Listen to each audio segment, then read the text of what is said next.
What up? So, Orphan, I think you were here yesterday.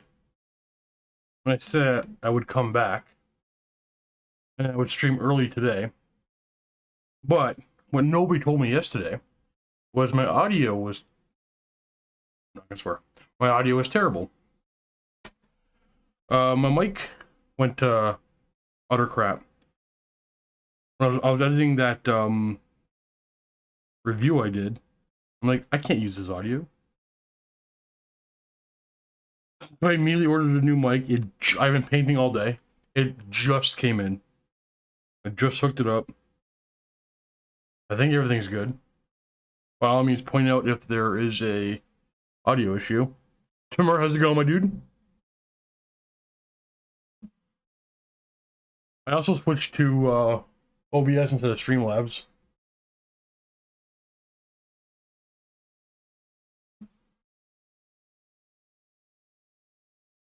So I'm assuming everything is smooth, everything is good.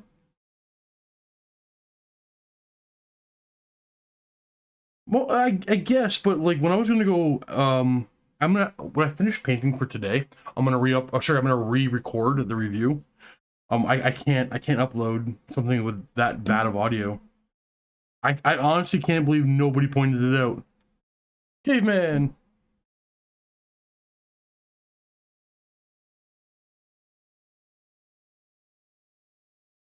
You can kind of see.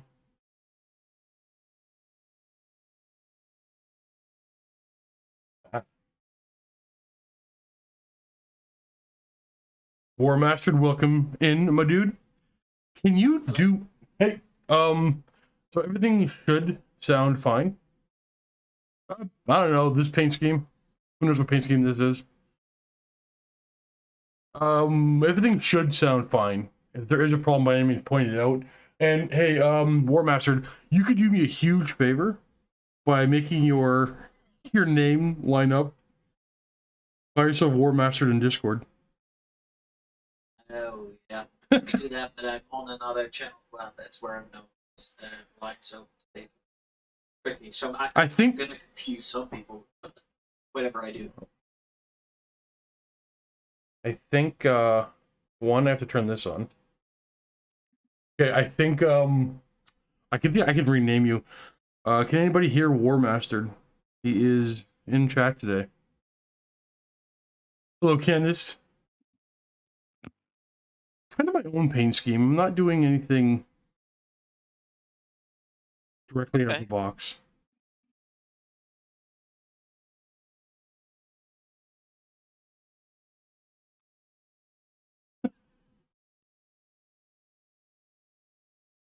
So, how are you doing today? You got a new mic? Yep, I just spent the last. It literally came in 30 minutes ago, maybe a little bit less. I've just been setting it up. I've been painting all day. As you can see, these guys are really far along. Yeah, they were definitely not as far along yesterday as they are now. Well, the whole army has to be done tomorrow. If you have to record tomorrow. No, I have to record Tuesday. I mean, I have to be done tomorrow. Tomorrow, I have to Nice. finish painting them. So yeah, I'll have a late night tonight. Okay. Well, That's okay. at least There, you got. there are Yeah, worse. yeah. Yeah, I'm actually painting my tiny Empire army at the moment. So what is a mighty? Chris, how's it going, my dude? What is a mighty empire army? I said tiny, but it's also mighty, mind you. I have to So change it. it's a 10 millimeter sized Empire army that I printed. Right, I've seen a lot of those lately. That and Mordheim. I've seen a lot of Mighty Empires. And, well, sorry, it's called Epic when I was younger, but I've seen a lot of Epic and Mordheim stuff popping up on my Instagram like crazy. Yeah, All right, I yeah. I've think seen a lot of people play Tiny Mordheim as well, but I don't know about Tiny Mordheim because Tiny I Mordheim. feel like the I feel like the smaller scale is a bit trickier to play with when it's 10 millimeter miniatures because with Mordheim you're moving miniatures into into buildings and stuff like that. And it gets a bit trickier when everything's down to that small scale. Yeah, you're also not using a lot of models, so. Nice book. How's it going, my dude? Hey, man, pretty good. Yeah, it was called Epic too when I was you, War Master and all that. Yeah, lately people have been saying Mighty Empires more and more in like the live stream chats. I always assumed that was like that tile based campaign system. Yeah, no, that's exactly what Mighty Empires is. Yeah, that's Oh, it is. that's yeah. It's the tile thing. It was very fun, by the way, back in the day. You could you made this tile-based map, and then everybody picked their starting zone. You've got this little castle, and from there you try to just steal each other's lands, and you had random effects, and you had different kinds of things. It was very fun.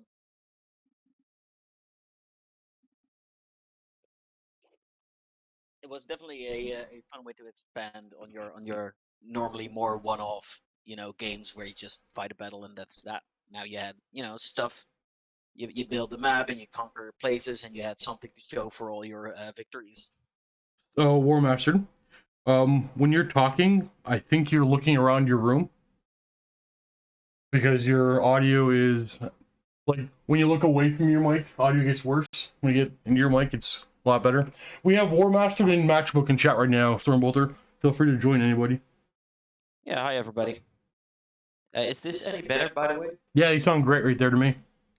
Okay, so I had just have to put the mic inside my mouth then. But no, but what I'm actually painting now is 10mm scale Empire. I don't use it for War Master. I actually just use it for small scale Warhammer Fantasy. Yeah, I know Dr. V does that. He's a regular on the channel. He does some printing and prints all that kind of stuff up. Yeah, you can totally see its value. No, it's very fun and also in a lot of ways, like for storage. Let's say it's you don't need as much storage space. It's a lot easier to transport. It's a lot faster to paint, especially nowadays with all the contrast paints. Contrast paints works like magic on these small scale miniatures. I think I am not an artist. I champion contrast paints. Like Games Workshop sent all the new contrast paints to Mini Wargaming a while ago, but I'm the only guy who paints over there, so I got them. They're still in the box on the floor next to me. I've been pulling them out of the box and using them every now and then. I refuse to go back to painting without them. I definitely think, well, whenever I hear people talk negatively about contrast paints, they're usually saying that they don't replace regular paints, whereas I would agree they don't, but they're definitely another tool in your tool belt to use. Correct. And well, I think there are a number of YouTube channels who early on have done contrast paints a disservice. Now, I don't want to like give them a hard time because like I'm not gonna complain about it specifically because they do I think a lot of great work for the community, but reviewing them negatively as if you were supposed to like, slap them on a model and it was supposed to be the end all be all one level, like one thing, and like no, I mean it's just would you review a new I don't know, brown paint, put one layer of brown on somebody's pants and say like that's all it does? Like all the leather, these ones are probably better to look at. All the leather on these dwarf bikers here is contrast first and then highlight it up. Like there are better ways of doing it, but I find this to be super easy and very effective. But you wouldn't just throw one layer on and call it done, in my opinion. Well, you could, but I mean. Well, you could. You could. I mean, you could do a lot of things, but I get what you're trying to say. It needs a little bit more work, and then it's there's nothing wrong with it. I actually like contrast paints a lot because you can do a lot with it as well. So you can use the regular out of the bottle formula, or you could dilute it a little, and it becomes more of a glaze. You can do a lot of really cool things with it. Absolutely. Like the pants, the pantaloons, and all these bikers are one layer of Croxagore scale green contrast paint. They're not a prevalent point in the model. They're actually quite hidden. I'm not going to do a highlighting on them. One layer of contrast for that kind of stuff is more than needed. Yes, I agree. Well, It's, Hey, if you have a different opinion, by all means. Well, it is. I mean, but it depends on the paints. About half, at least half of them are fantastic, and a quarter of them is just like almost. It's almost good enough there. The leather, the Croxagore, the new one. There's a couple of great. There's about 10 that's like you don't need them. You probably shouldn't play with them. If you can use them, use them. But it's almost creating more work for what you're trying to do with some others. Some of the reds are good. A lot of the new ones they really did a good job by singling down just one pigment that doesn't separate and moves better. So, I agree with that statement for the most part, except for like you said, there's a bunch that don't work. I haven't had many that aren't usable. I will say that in the first set, the orc flesh. I'll say this 1,000 times over. It's unusable. It's terrible. Yeah. But I haven't found many that were unusable. Like Wildwood. It's a bit of contrast medium. I think it's one of my favorite. But now this new batch, I haven't found a bad one yet. No, the new batch is head. That's what I'm kind of talking about. Is this the old batch? Yeah, same thing too. The Wildwood's good. You just got to thin it down. It's too dark to begin with. But I'm just saying that if you were going to use it, it doesn't speed me up any because I'm going to layer it a lot more, as opposed to like the leather. I almost don't layer that very much. It's so good. There's a couple of them that's like it actually does save a ton of time. And there's a couple like if you're going to spend that extra work, you might as well just kind of do. You have the paints already. It's different tools, different jobs. Yep. yeah, I couldn't agree more on that last statement. Yeah, I love me contrast paints. There's actually a lot of other brands as well that put out a lot of good quote unquote contrast paints.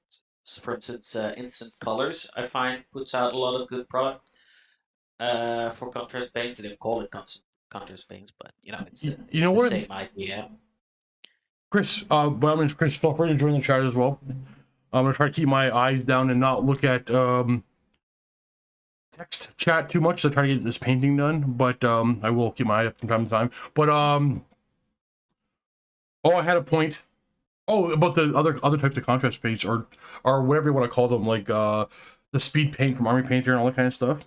I thought about it because I really wanted to try them for a while, and I think they're too late to market. For me, I now have dozens of these contrast paints.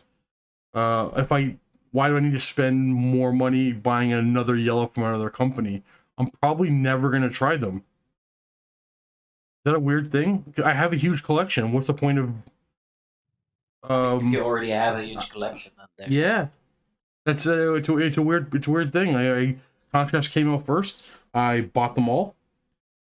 Some of them numerous times. How's it going, Todd? Feel free to join the chat, my dude.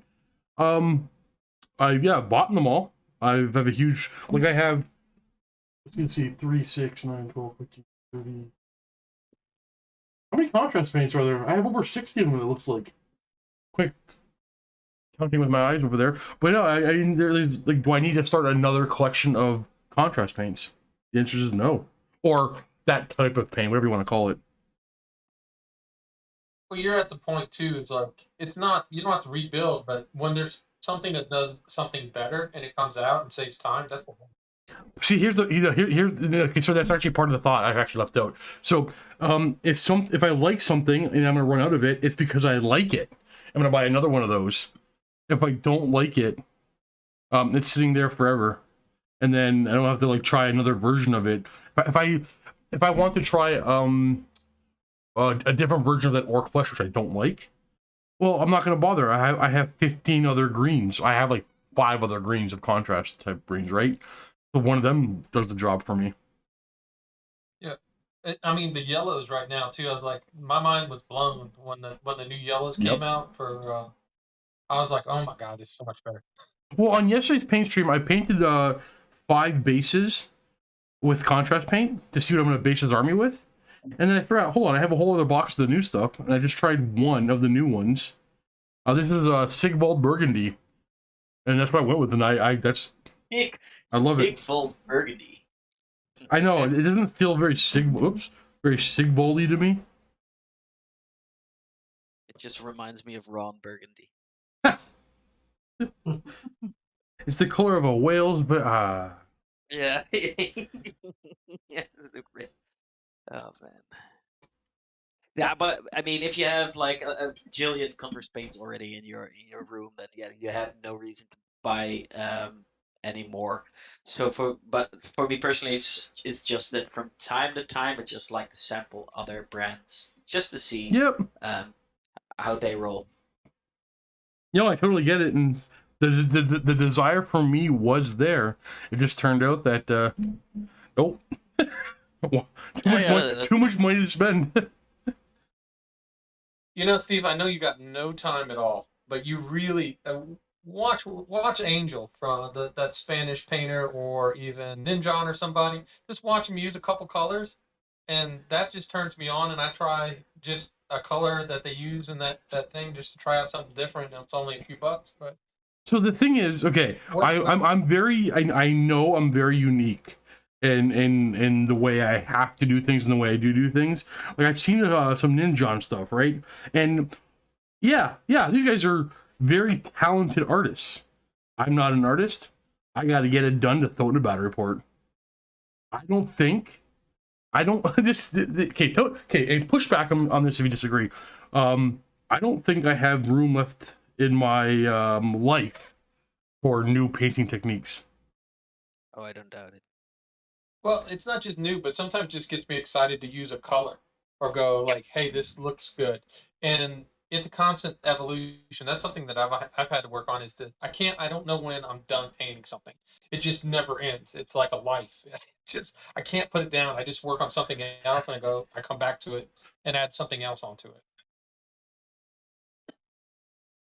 I I feel that way a little bit too, because I really like painting, and I have to sometimes force myself to stop, because sometimes with certain models like core troops or whatever, good enough is good enough, because I do not have the time to spend endless hours. But I do like to do that from time to time. So usually I'll try to restrict myself to characters, and I'll allow myself to just lose track of time and focus on, I don't know, one bit of the model for hours. And then I'll quit, because there's also this thing that I have, that if I spend too long on a single miniature, I'll get disinterested. So I Yep. have to quit. I have to switch. I'll switch to something simple, do that, and then I'll come back to the model. It's almost like you're rewarding yourself by So doing some stuff, I have a and very then similar philosophy in that regard, except my thing is I got to get it done for the table. So just get it done for the table, and I can come back and add more later. And I'll tell you this, I almost never come back and add more later. I Well, do. a lot of people have life coaches. I need a life coach to tell me when to stop painting, and to get 70 miniatures off my desk, because I just start one, I go to another one, then I'm like, I'm kind of bored painting 30 of this, 30 of that. So I was like, I just want to paint an artillery man, and I just do that. But I need a life coach for painting. So book a game. You can manage yourself. Book a game with a buddy. Say, I'm going to meet you at the store at this time on this day, and I'm going to have a bunch of new stuff painted, and here's the list of stuff that's going to be new. And then the deadline will get it done.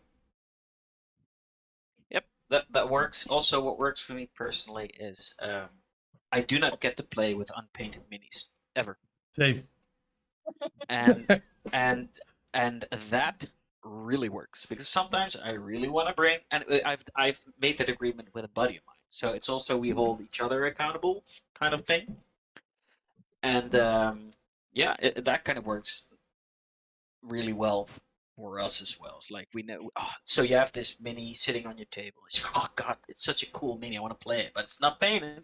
Gotta get it painted, and it has to have a certain standard, right? You can't just slap one color on it and call it painted. It has to be finished. And so that forces you to sort of evaluate. It's like, is it worth to spend a lot of time on this miniature? I can't play with it if it's not painted, right? So for like troops, you're like, okay, um, when you reach a certain level, it's done. It's good enough, because they're going to be rank and file anyway for me personally, like fencing, and you're not gonna see everything, so you don't have to spend these hours. Yep, I'm not painting the bottom of these bikers. No, the whole deadline thing. So these doors, I need to get them on the table on Tuesday, so they will be done. My Bretonians, they're already 10 months overdue because it's my timeline. It's whatever. Like if I had to do this Mordheim campaign for mini wargaming, it'd probably be done already. Yeah. Have to always trumps need, or sorry, need to always trumps want to, for me anyway. But I'm curious, does it feel more like a job then, or does it still feel like a hobby when you're prepping something for like a campaign? It's a job, man. It's a job.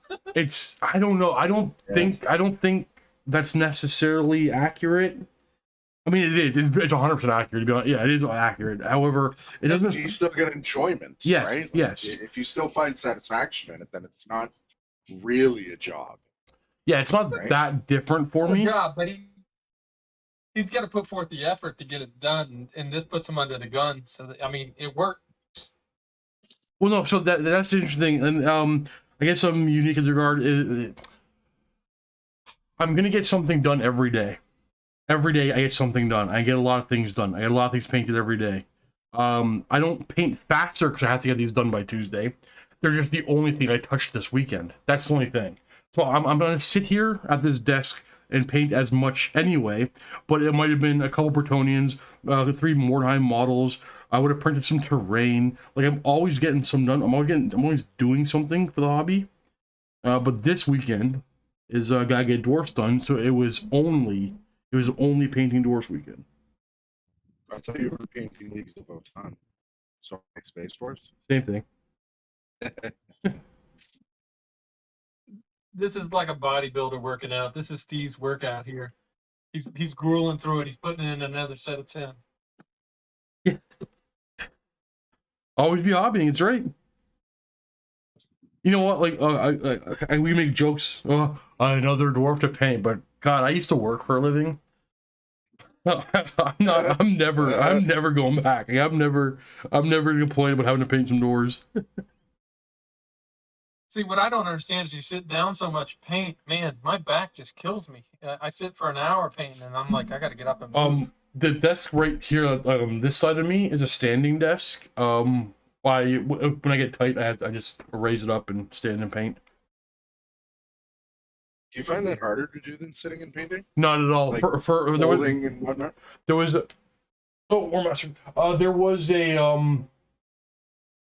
there was a good year, actually maybe it was 2 years, where I couldn't sit at all, and I had to do all my painting standing up, so no, it doesn't bother me at all. What? If I did that, my wife would probably leave me. She'd think I just lost my brain. So at the old mini wargaming building, there was this shelf behind my desk, like a I think it was like a foot wide shelf, but like it was the length of the room. It was the perfect height for painting and standing up, but that's where I really realized I could just stand up and paint all day. I just had to get that same height again. That's why I bought this desk. Well, they do say that standing up is better than sitting down all day. That's why you have those specialized desks. Yeah, for sure. I mean, yeah. I've had But 5 it's operations on my spine.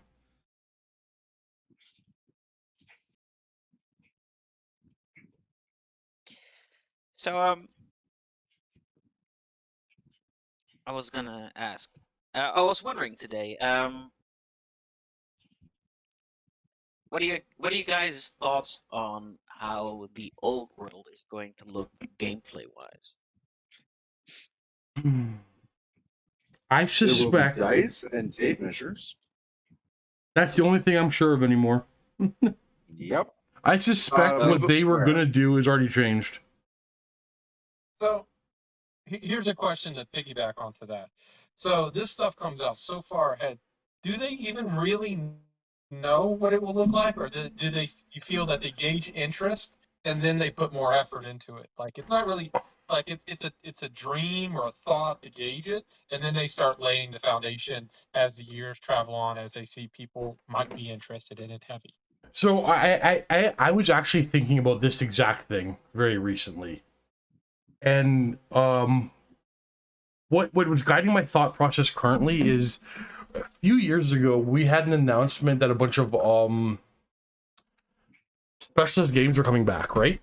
Mordheim was in that list, and I recently come to accept that I think Warcry was what they meant when they said Mordheim was coming back.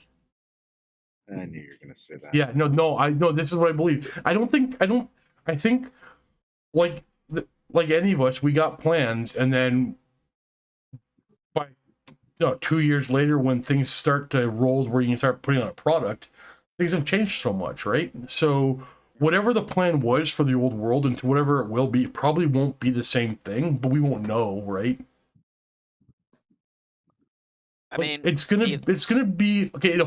I think it'll still likely be a square based game with measuring tape and dice. And they already said you can use all your old armies, so it'll probably be very similar to what we're used to. Or well, I don't know. do you think it will be a regimental game, for instance? I think I can say with certainty. No, I can't say nothing with certainty. I can say with relative certainty, almost certainty, that at least at one point during their planning process, they have made the decision to do that, yes. Now, I'm not saying they changed that mind, but I'm saying that's always a possibility. But at one point, throughout the articles they've put out, they've as much as expressed that that's what they were going to do, right? Is that a fair interpretation? Yeah. It's been a while since they put out an article, but yeah. So what are the things we can confirm, actually? So the only things that I've seen is the square-based thing, and the other thing is they've shown a map, so we know sort of like the location. And it's going to be all, and we know a time, right? We know time. roughly the time. We know roughly the area, but the area should never have changed from the old world. We know Kislev and Cathay are going to be things that are armies to play from what they've said. We know square bases. We know we can expect to use our old armies, and same scale. No, I don't want to put fear into your minds about anything, because I want to be very clear about this. No jokes or innuendo. I know absolutely nothing. But I want to push back on everything you said there, Todd. I don't think we know any of the things that you just said. I think at one point they wanted to do squares, and they probably still will, but maybe they won't. I think at one point they decided the timeline. It could have already been changed. I think right now, the only things that we can say with near certainty is we are going to have Cathay and Kislev. That's it. That's all I can say we know for almost for sure. And you know what? Everything else is in the air, as far as I'm concerned. I 100% agree with that assessment. I really do, because it's been so long since we've seen anything. Yeah, exactly right. And everything that we had seen, to your point earlier about, it could change. Yeah. Right. And well, because they announced squats, and these aren't technically squats, right? Things change, and that's okay. Things have to change. But aren't they? Like, they just renamed them for copyright. Yeah, I guess so. Yeah, that's one way of looking at it. Again, I have no issue with them calling these Leagues of Votann. Yeah. I wouldn't mind new names. I think, but for me personally, I think it's a good opportunity to remarry a old beloved game with like a new, and put it in a new code and put in some innovative things. But I would like them to the game to at least resemble in some way Warhammer Fantasy. Okay, so I think it's fair to say everybody knows I want that game to come back the way it was before. Like, it's my favorite game. I love it. But if it doesn't, it's gonna be okay. If it's radically different, it could still be great. And I've been thinking more that I'd be okay if it was radically different. Because if it's radically different and it's awesome and we love it, awesome. If it's radically different and we hate it, who cares? We still have our old game. Yep. So I do have a question on that front. So, you can love it, but have you ever had a system that you loved or really, really liked playing, and then a company did something that just like, I'm out. It's like a turd hitting a punch bowl. Oh I'm yeah, done. Thanks. No yep, more. absolutely. What is that? One of the greatest miniatures games I've ever played in my entire life is called Dark Age. It was from Cool Mini or Not. It was a D20 skirmish type game, and I don't really like skirmish type games all too much. It's that they don't have like a campaign-esque wartime type system, but it was just basically a skirmish game. You have anywhere from like 5 to 10 models, sometimes 12 D20 systems. Fantastic game. They squashed it. They moved all the resources into A Song of Ice and Fire, and they also had another game which was called Kings of War. No, Wrath of Kings. It was called Wrath of Kings. They also squashed it as well and put all their resources into Song of Ice and Fire, which is not a bad game, and they had to reallocate their resources. I got to know personally the head writer of the game. I thought the lore was spot on, fantastic, great stories. It was, in my opinion, rivaling the rich lore of the 40K universe. I mean, even fantasy has an okay lore, but it's not as good as 40K, and this I thought was getting up there to be as good. And they just squashed it. It's gone. It's dead. It's a dead game. There are plenty of groups on Facebook that keep it alive, but it's gone and dead. Did And it what have about its something own- that changed so much that it was nothing like the animal it started out as? Are you talking about the direct comparison from Fantasy to Age of Sigmar? Mhm. Yeah, something like that where something's tweaked so much that it's like it's like loosely based, but you're done. I mean, I guess that would be me for Age Sigmar. I have a rough time So with that. I can say that that kind of exists for additions. I said before, 100% of my buddies, like the guys that I used to play 40K with on the regular, all left the game for 9th edition. The game is too different, too radically different. It's the same setting in a different game to them. Gotcha. Is that fair? Is that the same? Is that as different as fantasy was to? Okay, Dane. Is that fair as fantasy was from Fantasy to Age of Sigmar? Is that the same level?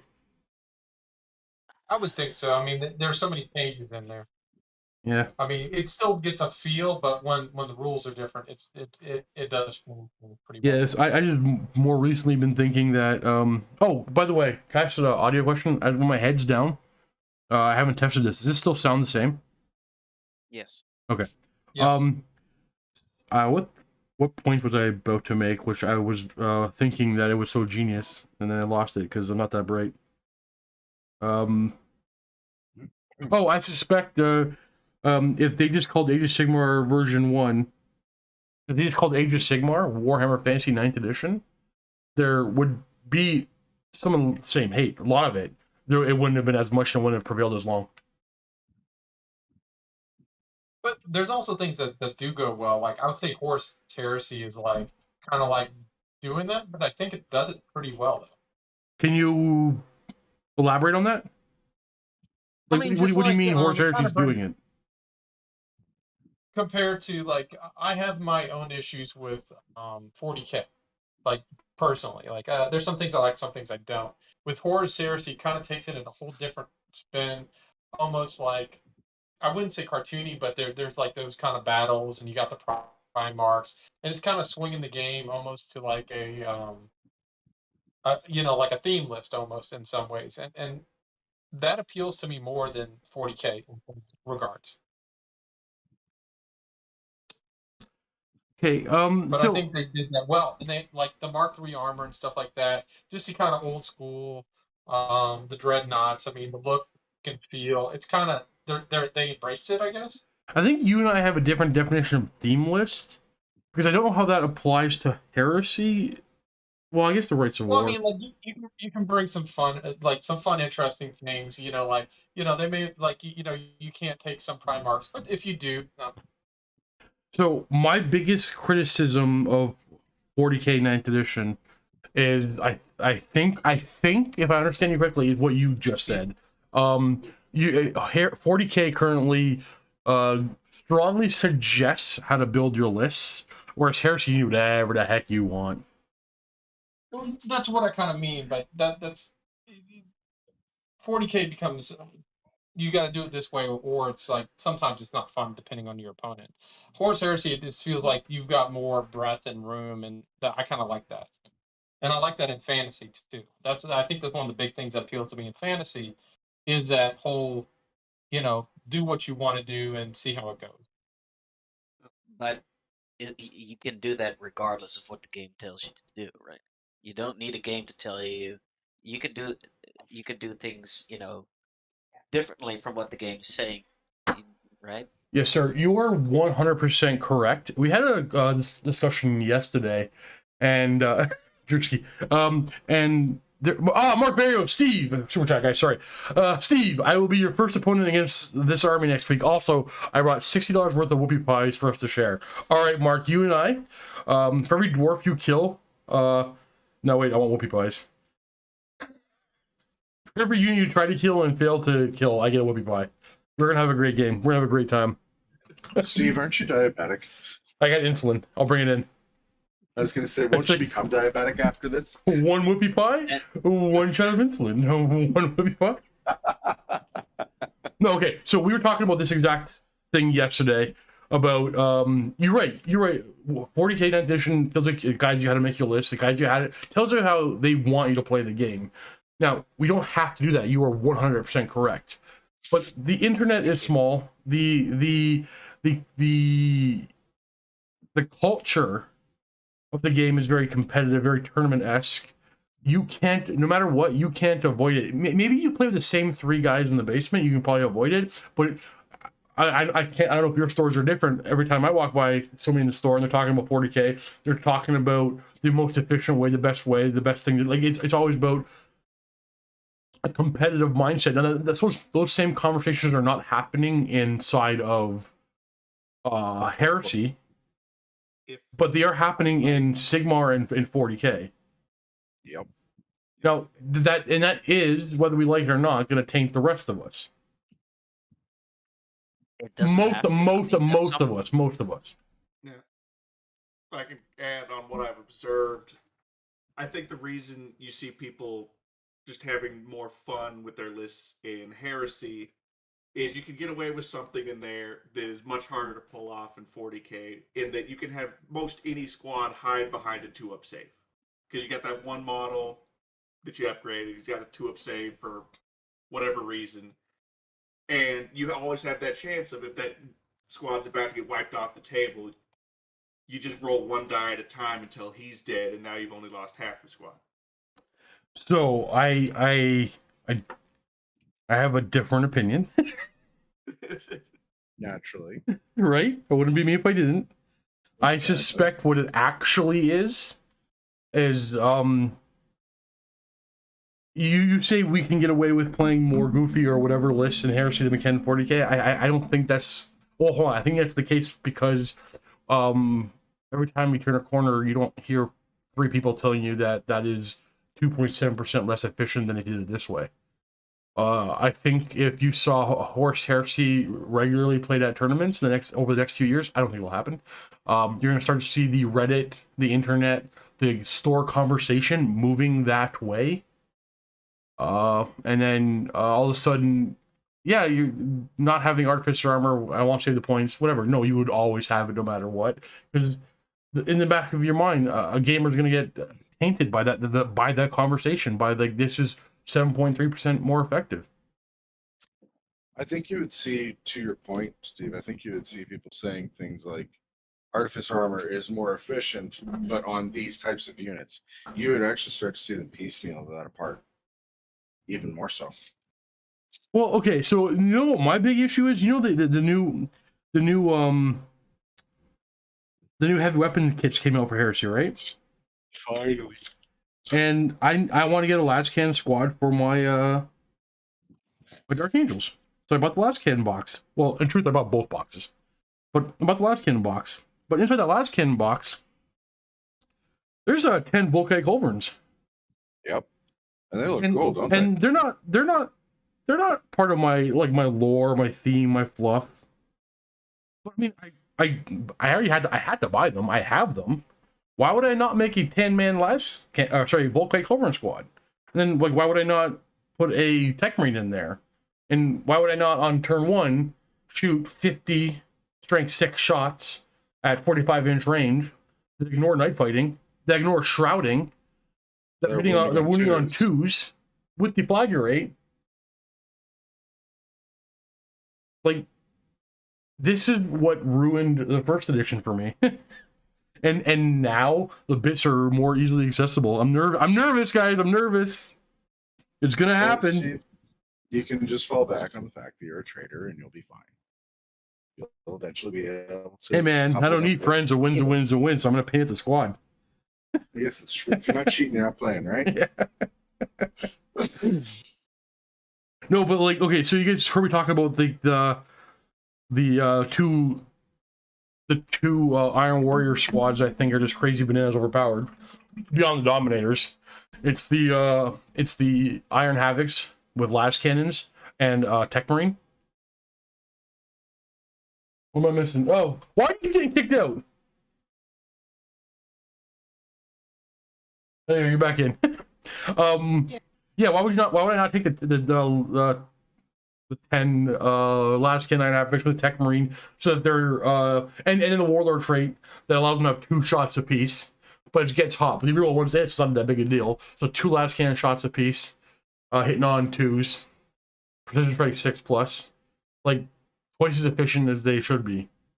No, I will never field them, but I painted them up right away. They are in my box at the studio. When the arms race kicks off, I've already stockpiled my nukes. I also have that 10-man sniper squad. I converted them up to like proxies, so they all have Nemesis bolters, and they're gonna have that Warlord trait where they get twice as many shots. And what do you call that guy? The Siege Breaker, to give them Tank Hunter, and their Iron Thunder, and their Iron Warriors, their +1 strength, so they can literally with their sniper rifles consistently and reliably take down Spartans. I know you're next door, but are you sure you're not American? That was a very American rant. I will not enter the community of like just insane gun tooting horse heresy wielding duders not ready to go. I'm keeping them polished. I can't risk it, guys. Can't risk it. Now, I do plan on making Mechanicum my main to tone it down until the war kicks off. And you all know it's coming. I'm just going to be ready for it. I do the exact same thing at F&M every week. I get it. I play casual till I lose a game, and then I go, all right, I'm winning. Gloves are off. Gloves are coming off. That 4-year-old kid beat me one too many times. He got game 1. I got reminded games 2 and 3 are mine. Yeah. Get wrecked, nerd. I have a very funny story, by the way. So a buddy of mine, speaking of like whack games, right? So a buddy of mine moved for a few years to China. And he goes there, and one of the first things he does is tries to find a community where he can play some Warhammer 40k. So he finds one. It's a local store over there.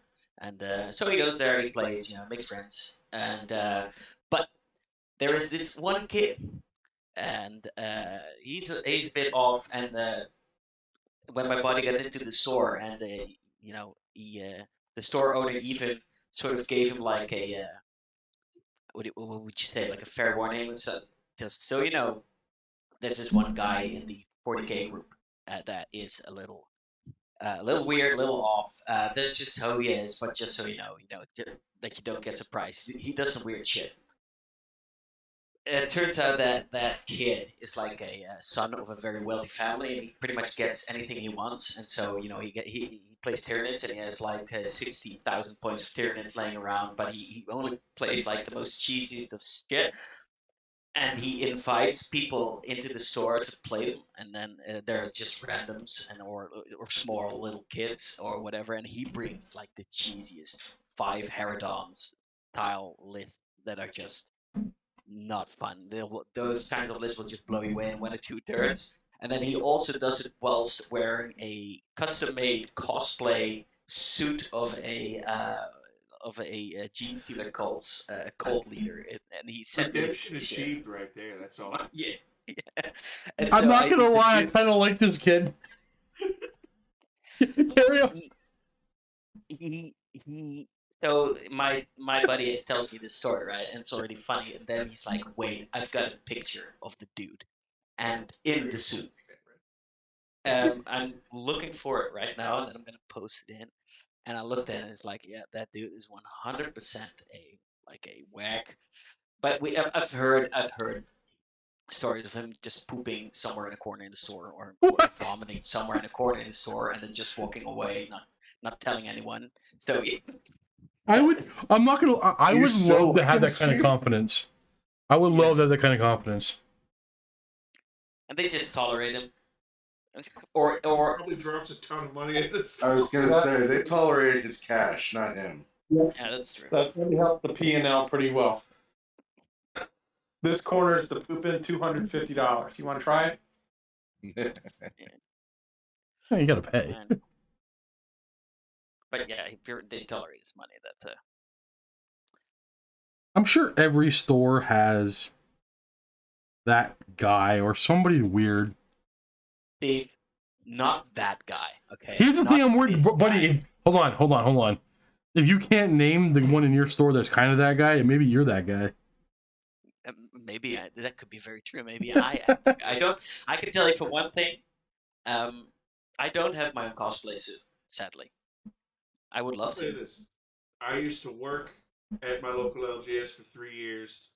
Every store has that guy. We have on our policy, we have 10 rules. Number 4 is I won't wait to be asked to take a shower. I've had to enforce that rule. And then the same group of people, guy comes in. I was generous. I waited until I had 5 complaints before I said anything. I walk up to the guy, I take one whiff, I know what's going on, and I said, just because your cat peed on it doesn't mean you can wear it. Yeah, He decided to wear his jacket still. that's gross. That's a stench that. Oh, I have Febreze the counter more than once. God. Always got my off, but you need to switch it up, buddy. I went to my LGS and I took my wife with me because she likes to play Magic now and again. And we walked out and she's like, you can tell it's a nerd shop. Why is that? She's like, you couldn't smell that. Smell what? She's like, you couldn't smell it. wow. And she just kept walking. I've been to a couple of conventions where there'd be multiple events happening. My buddies and I would walk up, we'd take one group glance at the people, and we knew exactly which group was the nerd convention, which one was the regular. We knew where we needed to be just from the look of the people. Yep. Gross. My favorite was letting people try and figure out, did I pair them against the person they hate the most or not? I don't know. I never did because I got to laugh at them for it when it happened.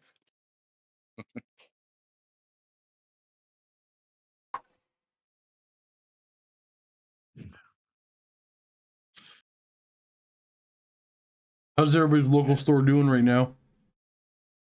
Really good on my end. Same. It went from a small store to just last year. It had its first $1 million year. Why That's did that really happen? good. How did that happen? When COVID hit, they took the risk and they were the first ones to reopen after quarantine. So they got to siphon some of that business, and then they've boosted their online presence. I think it's the online presence thing is kind of important. Very. Sadly, yes. Mine's just a commander's bread and butter type of thing. That's where they make their money. I was gonna say that's where my question was kind of leading. Like, can a store survive without magic? It's tricky. No. Ah, There's so many people self-charge, trading cards, bringing in money. my local store doesn't do magic. I don't know how they get by. Do they have No. comics? Like- Because I know the one I got, but they have Magic, Pokemon, all that, but comics are the bread and butter. Pokemon a fun game, but as it mean, Because all I've ever known is that people collect the cards, but I've never seen people play it. So in my area, it's actually wildly popular here. It is not collected, it is played. The Reaper Man, these streams will not stay up on this channel, but I'm gonna re-up because I don't want them to clog my feed. I'm gonna do a lot of them. I'm gonna upload them onto another channel. It's called The Voice of the Mountain. There are no videos up right now, but they'll be up tonight. I'll have this up there tonight if you want to rewatch this later. I mean, to do well, it almost seems like they really have to delve into different things. I mean, you've got your Magic, you've got your Pokemon, you've got a little bit of, the only one really you can cozy up to is just Warhammer. That's the only one where you can kind of get some, and then comics. You got to do everything, but then where do you spend your resources? Where do you spend your money? What do you stock? What do you pre-order? All that takes so much time. Some of them guys, I don't know how they do it. They just spend their life. I mean, they just get a Steve. He just lives there. Or every store has that guy that lives there. Yep. But with Warhammer, you have to have the right community because you can have it on your show. Because the thing about Warhammer is, you'll make your money on it, but it's not a fast-moving product. Correct. You got to treat it almost like board games in that area of, you have a high upfront cost. You will make a significant amount of money when it sells, but you got to wait for it to sell. It's like fishing. You got to be patient. No, I don't. That too. See, at my LGS, the other guys know Magic very well. They know it so well that they hired me on not to help them with their Magic sales, but to push the plastic crack because they don't know any of that. But cardboard cocaine. Yeah, they know their cardboard cocaine. I don't get it. That's fine. It doesn't make sense to me. Well, it's the alliteration between cardboard and cocaine. It's supposed to be Okay, words. thanks. Also, thank you for that. But I also don't understand how what if your hobby store if you're not into 40K or don't at least have the bare basic understandings of it, like what's the point of selling it? Well, they understand it. They just don't have the same acumen for it that I do. Because they started as a Magic store. You got to have a hype man. You got to have someone who's... Yeah, someone who knows the lore, someone who... Yeah. But doesn't the community do that? He is the community. I am, yeah. Yeah. I'm working my way up to being able to walk around saying I am the Senate. So I got to start small. Okay? Well, I got to start somewhere. Baby steps.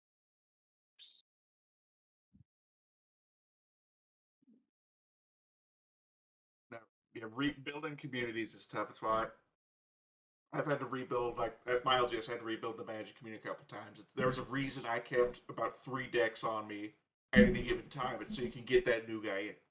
Yep. That's the same thing with Warhammer actually nowadays, because nobody plays Warhammer Fantasy. It's a dead game, well, quote unquote, right? Or in my area, we play the 9th Age. Nobody plays that either because it's not a game that's being pushed actively by a company at this moment. And so you have to have a few armies. Just say, hey, look, I play this game. It's cool. I already have armies. Come play with me here with my stuff. You don't have to do anything but show up. And then that's how you sort of get them interested. Okay. Yes, so I just don't have enough in-store experience, I guess. Didn't have one growing up. Play all my games online. Realistically, Steve, you would just take who you are as a content creator at Mini Wargaming and just put product around you, and you would be able to do exactly what it is that they're explaining. You pump the tires of the game. I feel like I already do that. You do. But if you didn't have a channel, if you were like us, what's this heresy you speak of? Well, it's what us peasants have. We lack these things. Hey man, anybody can have a channel. Start yours up right now. I'm gonna have no viewers real fast. I have one, Steve. I have one. It's called Picture if instead of doing a bat rep, you were doing a free demo in a store. That's what you'd be doing. Well, kind of do that for a living. I just record it. But the thing is you'd be encouraged to lose more than you do. Oh yeah. Look That's at, the other thing. look at. I try to lose. Okay, I'm too good. Even I'm so good that I can't get around my own skill when I'm trying to lose. I understand your Like, plight can I ask? completely. Can I ask a question, Steve? You can Point ask blank? any questions you would like to ask. How is that 7th edition game of Orcs and Goblins against Dark Elves? I actually don't remember. What are you talking about? I The have a game that you follow-up played question. against me, I have where a you follow-up lost. question. Oh, Didn't you lose? that was one of the ones where I was successfully able to lose. Sure. I have a burning question for Horace. Do melta bombs kill vehicles in one shot when they wound with their instant death rule, or is it different with hull point? No, melta bomb instant death doesn't work on hull point things. I believe melta bombs are AP1, so you have a chance to explode the vehicle. So they potentially one shot a vehicle, but they don't actually. Instant death only applies to things with a toughness value, and then even not everything with a toughness value actually instantly dies from instant death.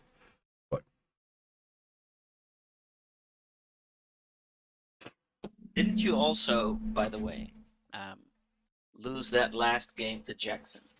Yeah, I needed to get a win. Where he even lined up the bolt throws for the cannon. Yeah, well, what I had to do was he hadn't had a win in a bit, so I had to make sure he got one. Let's see. I'm gracious that way.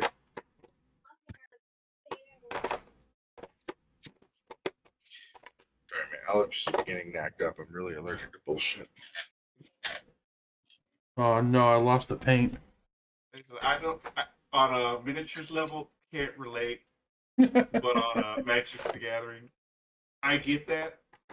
I have conceded winning board states more than once. I suck at Magic the Gathering. I feel with Magic, it's a little easier to pull your punches and concede your board state because you're sitting there with anywhere from 1 to whatever amount of cards, depending on the cards in play, right? So you can pretend like you don't have the winning solution in hand. When you're rolling dice, you're really at the mercy of the dice. Yeah. The hell did this paint go? Yeah, if I concede a winning board state just because to win would knock everyone else completely. It would be a reset for them. So like it's easier for me to just step down and let the 3 people play out for second place. You know? Yeah.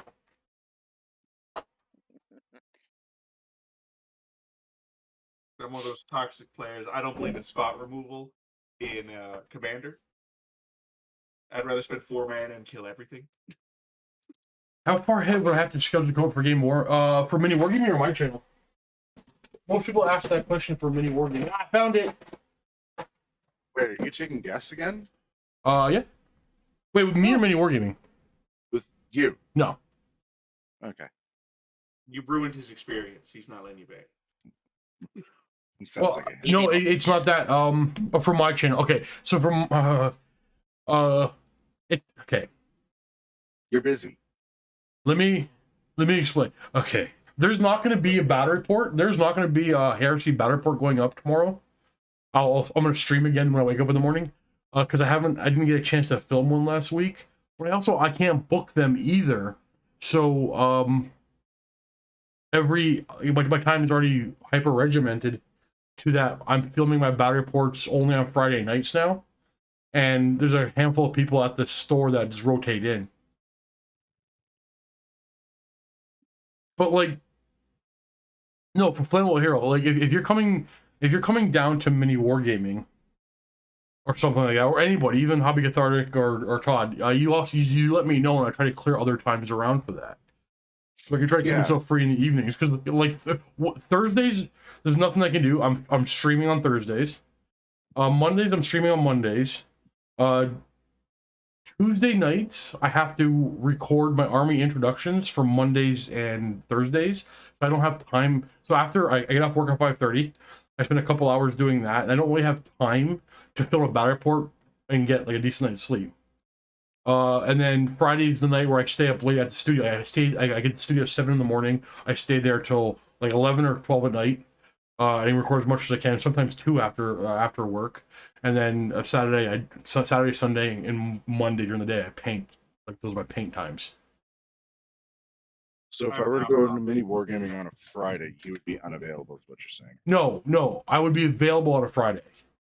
So Okay, what I would do is like there's a handful of people like Mitch, Jackson, Max, my buddy Ben. There's a bunch of people at around the studio that I use on Fridays.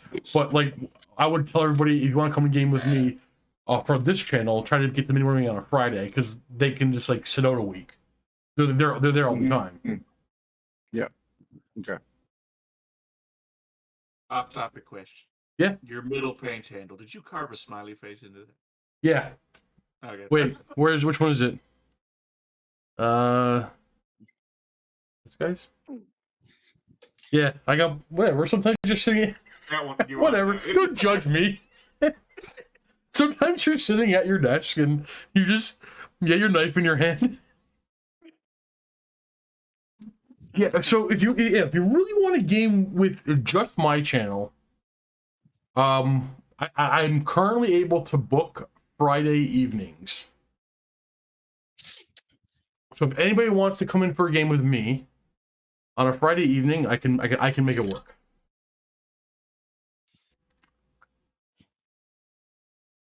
Sweet. What edition of Fantasy are you playing these days now, Steve? You mentioned Well, my dude, as of Thursday, Yeah. we are going back to WAP. Okay.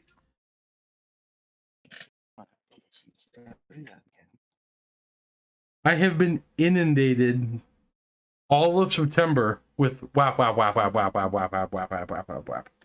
There if somebody are- were to say they want to play a game of 8th edition, would you indulge them? Well, depending on how deep into WAP we are, it is hard to play multiple editions. Okay. How deep in web are you going to be, Steve? I don't know, as deep as I possibly can get. The Warhammer Armies Project is what we're talking about. So I have a guest who's from, I can't remember, somewhere in Europe, who's here next week. And he booked so long ago, he booked to play WAP, right? And then I saw on the schedule, like there's WAP on there. I can't play multiple editions. Like it has to be 8th edition. The guy doesn't want to play 8th edition, but Josh like convinces him he'll play 8th edition. And then that conversation was had weeks ago. And then 2 days ago, Luke and I are talking about we're switching back to WAP. And I look at the schedule, I'm like, oh, that guy's there. Oh, we convinced him to play 8. So when I go see him next week, I gotta be like, hey, 8th or WAP, whatever you want to do. I'm just like messing up this guy's whole vacation. Just trying to be consistent.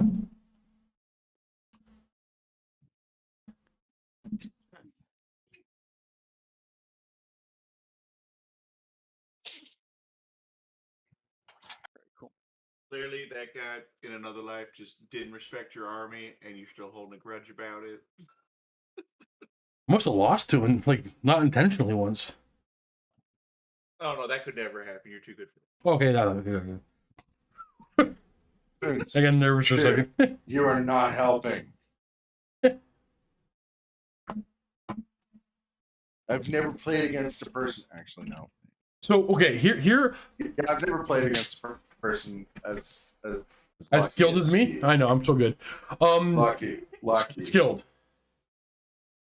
Luck. He knows exactly how long to microwave his dice. It's Can skill. I tell you something, Todd? Oh, I'm Those- curious. Yeah. Those are the statements of a man who can't handle just being outplayed. Did you say that I can't handle being outplayed? Well, I mean, I I can't. don't know. I don't know. I remember playing a game of WAP against you, and I had to make 2 of the easiest charges, and I rolled like a 1 and a 2. I don't know if I was outplayed. I don't think I was outplayed. I think I perfectly no. I kept track of all the Nice. dice you were rolling in my movement phase, and I made sure the next set of dice that you were going to be rolling, on average, will be a failed charge. Math. No, okay. All joking aside, though. So here's our thoughts for WAP.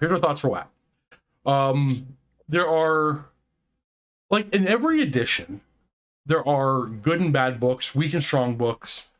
We're not interested in changing that at all. But there's a few things that we're thinking that we need to adjust. Well, there's only 5 books that it really affects. I'll flip the core rule book.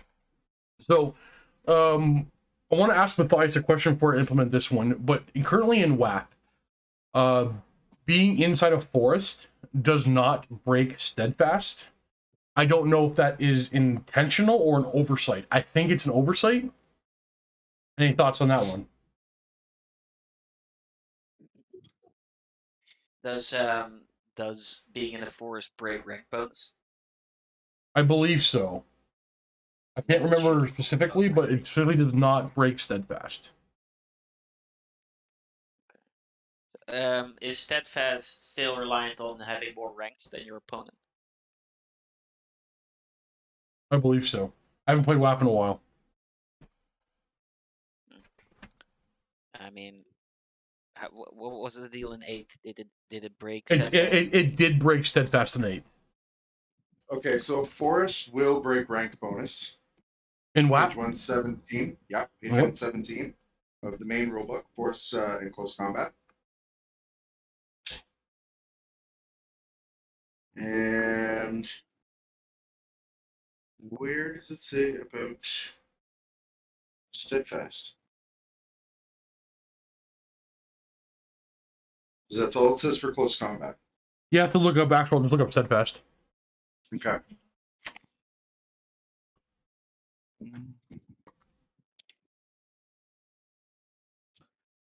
Steadfast is a special rule. No cap on, no Ironhead squats. Sorry, dude. Steve is the kind of person whose humbleness is only outdone by his incredible innate skills. Playable Hero gets me. Wow. How much did he have to? Like, how much did you pay for him to say that? That guy's just never wrong. He gave him mod powers. That's what he paid him. That's true.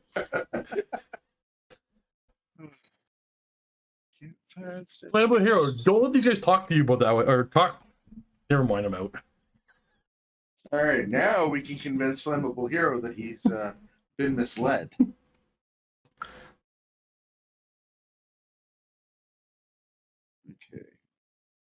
I mean, it's. I think the question is more, should it, right? That's what we're asking, really. Should it? Should it? Yeah. Well, I mean, if it's gonna break ranks, it would break steadfast, wouldn't it? Yes, that would be my opinion as well. If you're being disrupted, then you're not able to maintain like your normal rank and So file yeah, we're discipline. probably just gonna house rule that trees, being in trees, break steadfast. Makes sense. So you give the wood elves. Go ahead. Yes. Would elves need that? Yeah, give the wood elves a bit of extra help. That I honestly like. Yeah, it doesn't come up too often, except for the wood elves can exploit that, and it's one of the few things they can do. So yeah, it seems to make sense. And I don't think most of us would have caught it otherwise.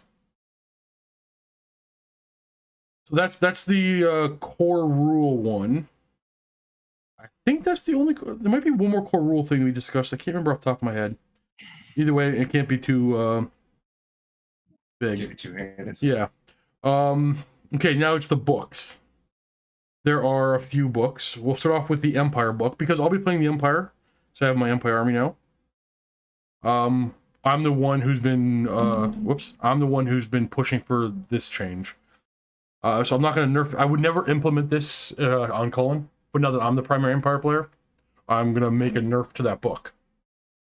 A quick segue. What's with Colin? Is he busy with his new company or something? Yeah, he owns the company. He bought the company. He owns it. He runs it. Like that's the thing now. Is he coming back or? Probably, maybe, I don't know.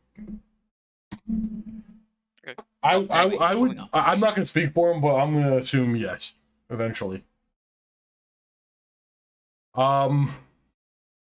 So what's the nerf that you're talking here? Empire. There's So not much breaking I think the Empire countercharge is game-breakingly overpowered, and I mean that sincerely. Like, many people use words differently, and I use game-breaking differently, but this is actually, I'm actually meaning it. I think their countercharge is broken overpowered, like way too good. We're just gonna change it to infantry can countercharge for infantry, so long as the counter-charging unit is 50% unit strength or lower than the parent unit. So you wouldn't be able to do a cavalry countercharge. No, you currently can't. Only the infantry can do it. But when you charge 20 spearmen and you get countercharged on your turn by 30 greatswords, broken. Wait a minute. I thought your secondary units or whatever they're called, the detachments, don't they have to be half the size of the parent? So that's the thing. WAP. Okay. So Matthias's. When in my opinion, when Matthias errors, it's because he doesn't. He hasn't. And I think he's fantastic. I hate criticizing him. It's because he hadn't considered the core rule changes. So in WAP, there are no more detachments. There are no more parent units. No more detachments. There's a rule called state troop. State troops are all their infantry. Whenever a state troop is charged, another state troop can countercharge. Now, okay, because the detachment rule was so ridiculously useless, it did nothing. I think if you would modify the old detachment rules, because all of the core rules changed, it would almost work. Just using the old rules now, because the core rules of the game changed, it would almost work. I still don't think it would be good enough. You have to buff it a bit. So I think I might be over nerfing it, but I'd rather over nerf myself. I think their state troop countercharge is game breakingly overpowered. And I'm the only one who feels the second one for Empire. There's only two for Empire. There's that one, and their cannons are great cannons. Their cannons do D6 damage even on the bounce. I kind of like the idea of them only doing D3 on the bounce. I don't know how everybody feels about that. Does everyone else go from D6 to D3? Every other cannon goes to D3 on the bounce, yeah. Then my argument would be for that, simply because the Empire, now maybe the lore has changed, but the Empire was gifted the secrets of black powder by the dwarves, so how did they make it better? We're going to read a comment from Space Marine Bob, and then I'm going to explain why I disagree. Because I'm argumentative, typically. I mean, just make great swords, not state troops. Halberds, sword, shield, countercharge isn't bad. But here's the problem. There are so many core rule changes that there's a domino effect, there's compounding effects. Remember, you now get, there's no charge bonus, but you now get banners in your flank, you get ranks in the flank. It's not countercharge from 8th edition. You're adding potential 5 combat res to the charge. I'm going to charge my opponent, and then they're going to add 5 combat res to me. Like, you have to go 1 for 1 on them, and many armies can't do that. The countercharge, with all the bonuses for outmaneuvering your opponent, getting rank bonuses in the flank. Sorry, let me rephrase that. Getting rank bonuses counted multiple times. Getting banners counted multiple times. There's so many bonuses for maneuvering around your opponent now that is too powerful. Does that make sense, Space Marine Bob?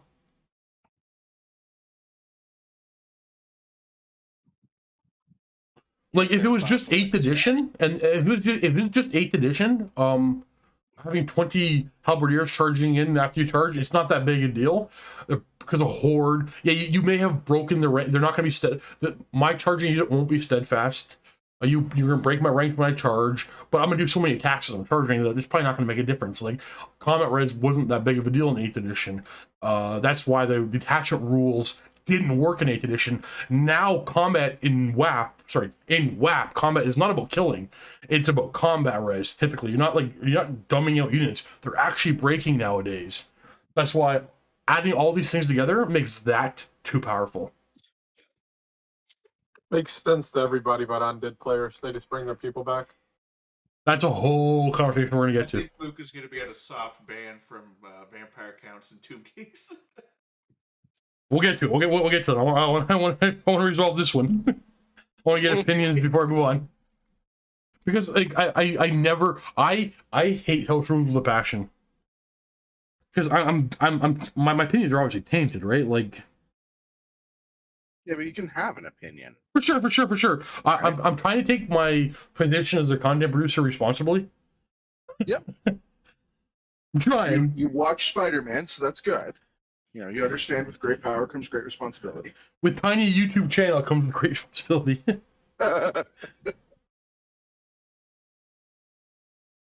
Fishing Bob, I'm curious on your opinion, bud. Get back to me. Or are you just pondering?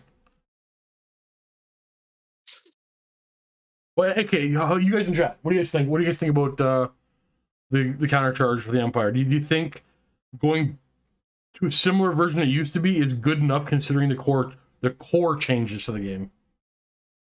Yeah, it's good. You can always change and adapt as you see how it goes, but since they changed the state troop thing, yeah, it's the only way to kind of do it evenly. Yeah, and considering I'm the one who's playing Empire, like I'm more than happy to risk it being too big of a nerf. So, To try to- Steve, I've got a suggestion, by the way. Yep. Because I've been thinking it. Join, way- badass, join. The way Ninth Age does it, and that might be a good way to do it as well, is they work with parent troops, parent units, and support units. And so if you have a unit of 20 or below models, it's a support, and if it's 21 models or more, it becomes a parent unit. And the support units are the only ones that can perform like a counter charge and stuff like that. That makes sense to me. So what you get is not everything all of a sudden can counter charge, because you come to the dilemmas. It's like, okay, you're going to counter charge the support unit, I'll just charge the support unit, but that's useless if every single freaking unit can do the counter charge, right? So you're always boned. Yeah. But if it's only one of the two units that can do the counter charge, now you have a counterplay, because you'll just say, I'll charge the support unit. Yeah, and Playable Hero saying, I agree with you about house rules. I would prefer not to play with them, but I think a gentleman's agreement about certain tactics are a better way to go. So we have no house rules with 8th edition, but since we went back to 8th edition, you haven't seen a horde. We just gentlemanly agreed not to. We haven't seen Dispel Scrolls. We haven't been using the number 6 spell in the lore, other than the one time we were joking around with it. Because, yeah, I mean, there's no game's perfect. We just kind of like, not house rule, but like, agree. But you just want to play this thing here is a house rule, and this makes me very apprehensive. Well, the great thing about a house rule is you can always determine that if you don't like how it's working, you can reset. Well, right? The thing is, again, it's a little different for me as I put this online. I have to really think them out. You do. I appreciate the dilemma you're in, but you can, you know, after a few reports or reading some of the comments, you can be like, okay, so, you know, you've tried it out and you've realized that maybe there's some flaw to the idea behind it, and you can say, okay, so we've tried it, we've given it the college try, but you know, you're going to go back and reapply the original rule. Yeah. So that's it for the Empire. Since you passed the rule through us, couldn't we technically like write up just a little document just basically stating what you're stating and just be like, hey, this is a community agreed upon change and Steve is testing it out rather than your own house rule? Yeah, for sure. I thought about that. Now there is a bit of a no matter what I say, there are a handful of people in here who will agree with me wholeheartedly, and a handful who disagree with me no matter what. Oh yeah, for sure. Can't help it, Steve. It's the French in me. Oh yeah, it's certainly a lot of combat res, but even if you limit to half the size of the parent unit, even 10 swords flanking is still one charge, one better, one flank. Yeah, I know, Fisher Bob. I'm saying like it's still very, very strong. That's why I want to like at least minimize the amount of units, because again, having your one combat unit not being able to. We've had games where Colin quickly figured out the tactic of he's playing against a smaller army. He's got to stand in a line and shoot. And because shooting, here's another thing: shooting is massively buffed in WAP. He can just stand still in a line and shoot. This is why he stopped playing Empire. He can just shoot. He's not incentivized to engage in the game and shoot until I flee off the table. Because if I declare a charge, he's guaranteed to win the fight with the flank. Like it's a near guarantee. I was curious what you thought about what I put in the chat. That was basically, what if the countercharge unit doesn't apply combat res other than the stuff it kills, and it breaks steadfast? So the thing about that is that those kind of ideas could work and be perfectly balanced, but they get too layered, too complicated. I'm always looking for the simplest solution to these things, because I'm not here to rewrite it. Just the other problem with house rules in your position, if you risk chat telling you you're wrong every time you follow the house rule. 100% flammable arrow. And no, this is hard for me to say, but that's actually what I'm more worried about. That's actually what gives me more stress. Is it feasible to try playing WAP with the 8th edition books? We talked about, Luke and I talked about that in great detail. I think a handful of minor changes to WAP their books, it would be an easier accepted solution to the audience, and we'll get into more detail when we get to the undead when we talk about that, because that came up a lot in that part of the conversation. Okay, so that's Empire.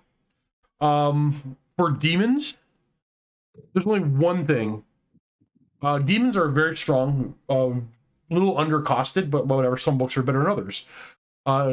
We like to say you can either purchase the 3 of invuln from shooting, or the reroll invulns, not both. Walking around with a 500 point demon that dummies everything with a 3 of rerollable invuln from range attacks it's too good.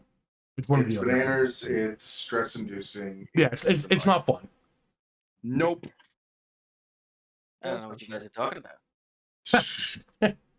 At first, I thought it was really cool because it's like, yay, the big monsters get to run around and have fun and not have to worry about cannons. But Yeah, the big monsters get to run around. Slanesh spell that is constantly breaking the demon game. So, Spaceman Rob brought up a point that we didn't discuss, but I'll love the discussion again. Lash needs to be fixed. Being able to line attack when in combat is dirty. So what that is, there's the Lash of Slanesh. I think it's a 12-inch line, maybe 24-inch line to direct damage, but you just do a 12-inch line from your model, and every model hit by it takes a hit. It has to come out of your front arc. So, excuse me, when in combat, you can just lash the whole front row and hit maybe even somebody else and get a lot of hits. Now, I personally don't have a problem with that. I think there are worse spells. I understand why some people don't like that. It feels weird. I personally never had a problem with that. What's everybody's thoughts on those things?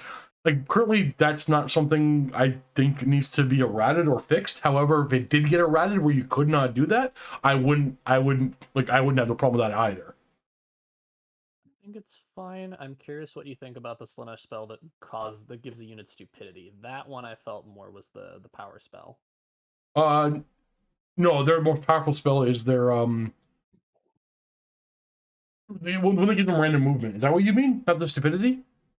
Yes, cacophony of something. Yeah, it gives them random. It's amazingly good. It's amazingly good. But like some spells are. Hold on now, Steve. Do they have access to the lore of Purple Sun? Probably. Then that's the strongest spell. The problem that it isn't a direct damage spell, I think it's one of the ones that they can cast in combat. Yeah. Okay. So, but cacophony is a strong spell, but is it? What's the question? Should we allow the spell? Is that the question? If I'm understanding the frame of your question correctly, Bob, it's like. No, actually, Bob, can you rephrase? Can you rephrase? It's hard to have these conversations through text sometimes. If you want to, man, I guess you can't get in. Yeah, it's hard. WAP, you can't cast direct damage spells in combat. You can cast Lash though. Oh, WAP specifically not allow you to cast direct damage in combat? Well, no. Even 8th edition, you weren't allowed to. You weren't allowed to target things with direct damage that are in combat, but those spells like Pendulum and the lash in 8th edition, I'm talking about 8th edition, does not target anything. It just zooms out from the model, so it worked. Is that the same case here? We have to pull up the rule book. All right, we're going to pull up the rule book for this one. I need another Better monitor. to simply count it as a breath attack when you're in combat. Well, no, it just doesn't it just doesn't target anything, but it hits everything coming out of a straight line. 9th edition rulebook digital. No.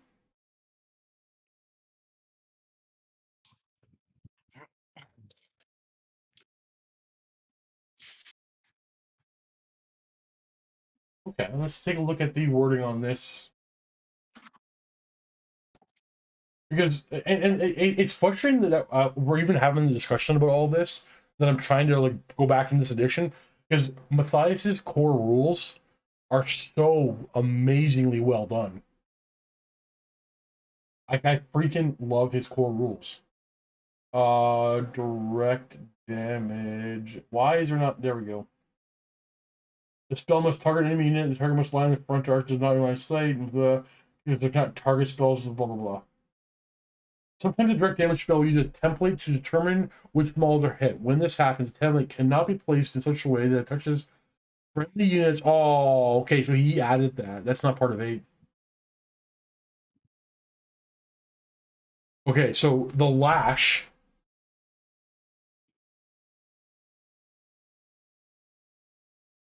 The lash doesn't have a template per se, it just does a line. The line technically be its own template? Well, it's specifically not a template, but you want to call it a template. So here's the thing: I whichever way that's ruled, I don't think either ruling is a problem. So we can move on from that one, I guess. It's not something that would keep me from playing the game by any stretch. So yeah, the demon one we seem to agree on. No 3-up rollable against shooting. It's too much. The third one, and pretty much the last one, is actually the Orcs and Goblins book. These are not my suggestions. I will not put forward suggestions for my own book. This came from Luca and Jackson. They say disregard all of their Lords of Magic. They're poorly written, and just use the 2 Lords of Magic from the 8th edition book. So they have in 8th edition, they have the big Wah, the little Wah. Little Wah's for goblins, big Wah's for orcs. And in WAP, he turned it into 5 lores. He spread the spells out and then added a bunch of filler spells. Much of them, some of them are really good. Most of them are completely useless. And there's one that just doesn't even actually functionally work. Okay, so yeah, just use the 2 lores in the original book. Do you think that would be a problem? Can you like? I'm not expecting to solve everything. Something might pop up. You never know. But I'm thinking in 8th on page 31, it says spells cannot target units in combat unless the rule says otherwise. But technically, direct damage 8th can't target combat unless specified. Yes, so here we're covering the FAQ that spells like the Burning Head, the Penumbral Pendulum, these things don't target anything. Even a vortex doesn't target anything. You place the vortex in base contact with the wizard and then shoot it off. If you're in close combat, yeah, they'll end up over the top of the heads of people in close combat. So because these spells don't target anything is why they were able to go over things in close combat. So Matthias added a caveat. He added his own rule saying templates may not go over things in close combat because these things aren't targeting anything. So just use 8th edition lore. Doesn't seem to. Hi Joe, how's it going? Okay, and then oh, there's one more core rulebook we're gonna go back to. Adding in that the Doom Diver Catapult goes back to ignoring armor saves. What is it right now? Strength 5 hits? Strength D6 strength 5 hits for a rare slot. Yeah. Yeah, it should. Yeah. What if you game at armor piercing? It's just a useless war machine right now. In WAP. I don't know. Might have been the Dragon Prince player in me from High Elves that whenever a Doom Diver would hit me, I'd just be like, why does this ignore all of my armor? This is just a goblin with a spiky helmet. So, Well, like, I think maybe elves are... 5 or 6 armor piercing makes sense, but entirely ignores armor just doesn't make sense to me. But cannon ignores armor, right? Like, Yeah, but a cannon, but dude, a cannon isn't a goblin with a spike on his head. right, no, but I'm saying, forget the lore of it. We're talking about game mechanics. This thing's, How many points is it? I can't remember. They're probably 80 points. Does that sound right? How many points is a cannon then? I'm gonna go pull it up again. I think the Empire Cannon's 100. Army books, Forces of Destruction, Goblins.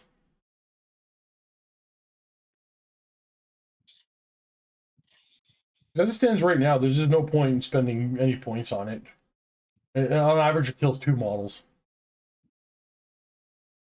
If it hits, it doesn't blow itself up. Okay, where are you? Doom Diver Catapult is 75 points. How much is a cannon?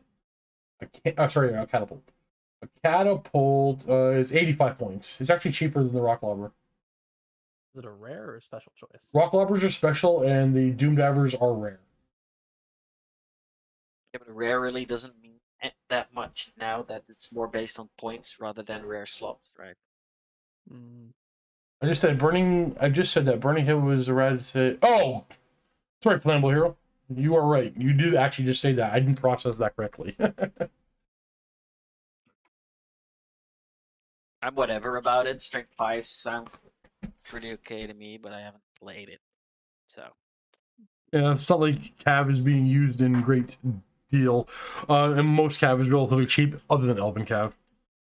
Like when I brought it up, I said to Luke, like, because I'm like, Luca, you like your blood dragons. You're gonna be upset if we make that rule change. It's like, no, I'm not. It's like if it makes contact on the blood dragons, let's say it rolls 4 damage, wounds on 3s, you have to re-roll, and then it has a 4 board save. I'm like, yeah, you're right. My bad. I'm sorry. It does like nothing threatening to them whatsoever. Okay, so that was it for orcs. I'd make it strength 6 AP. So yeah, but see, that's the thing I don't want to do, Bob, is like start just like rewriting things. I'm just gonna revert it back to the way it was. Not getting kicked out. I'm just gonna revert it back to the way it was.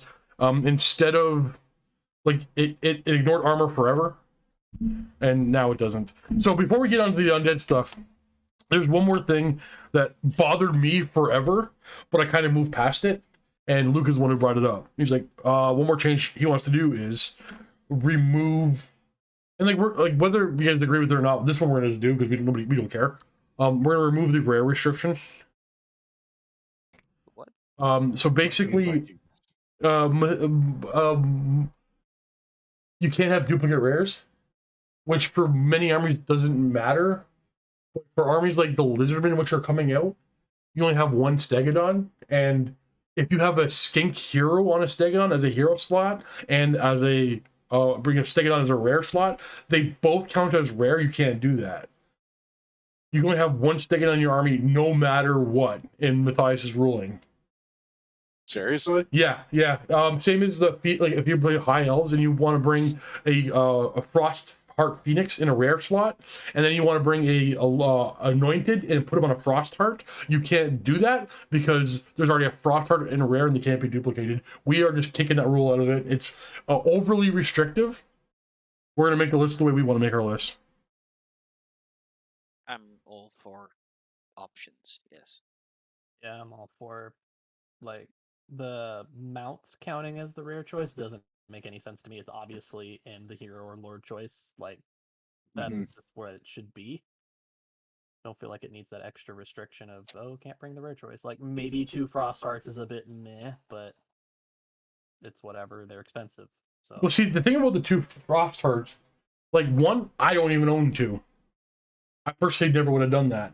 But when the Lizardman army that I'm getting worked on, we realized that, like, oh, I got like 5 Stegodons. I'm gonna buy a bunch of different loadouts.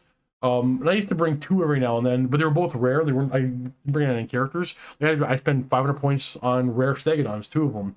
Like that wasn't. Yeah, I like my paintbrush all the time, Joe. But yeah, that wasn't like it wasn't. Nobody thought that was the cheesy thing.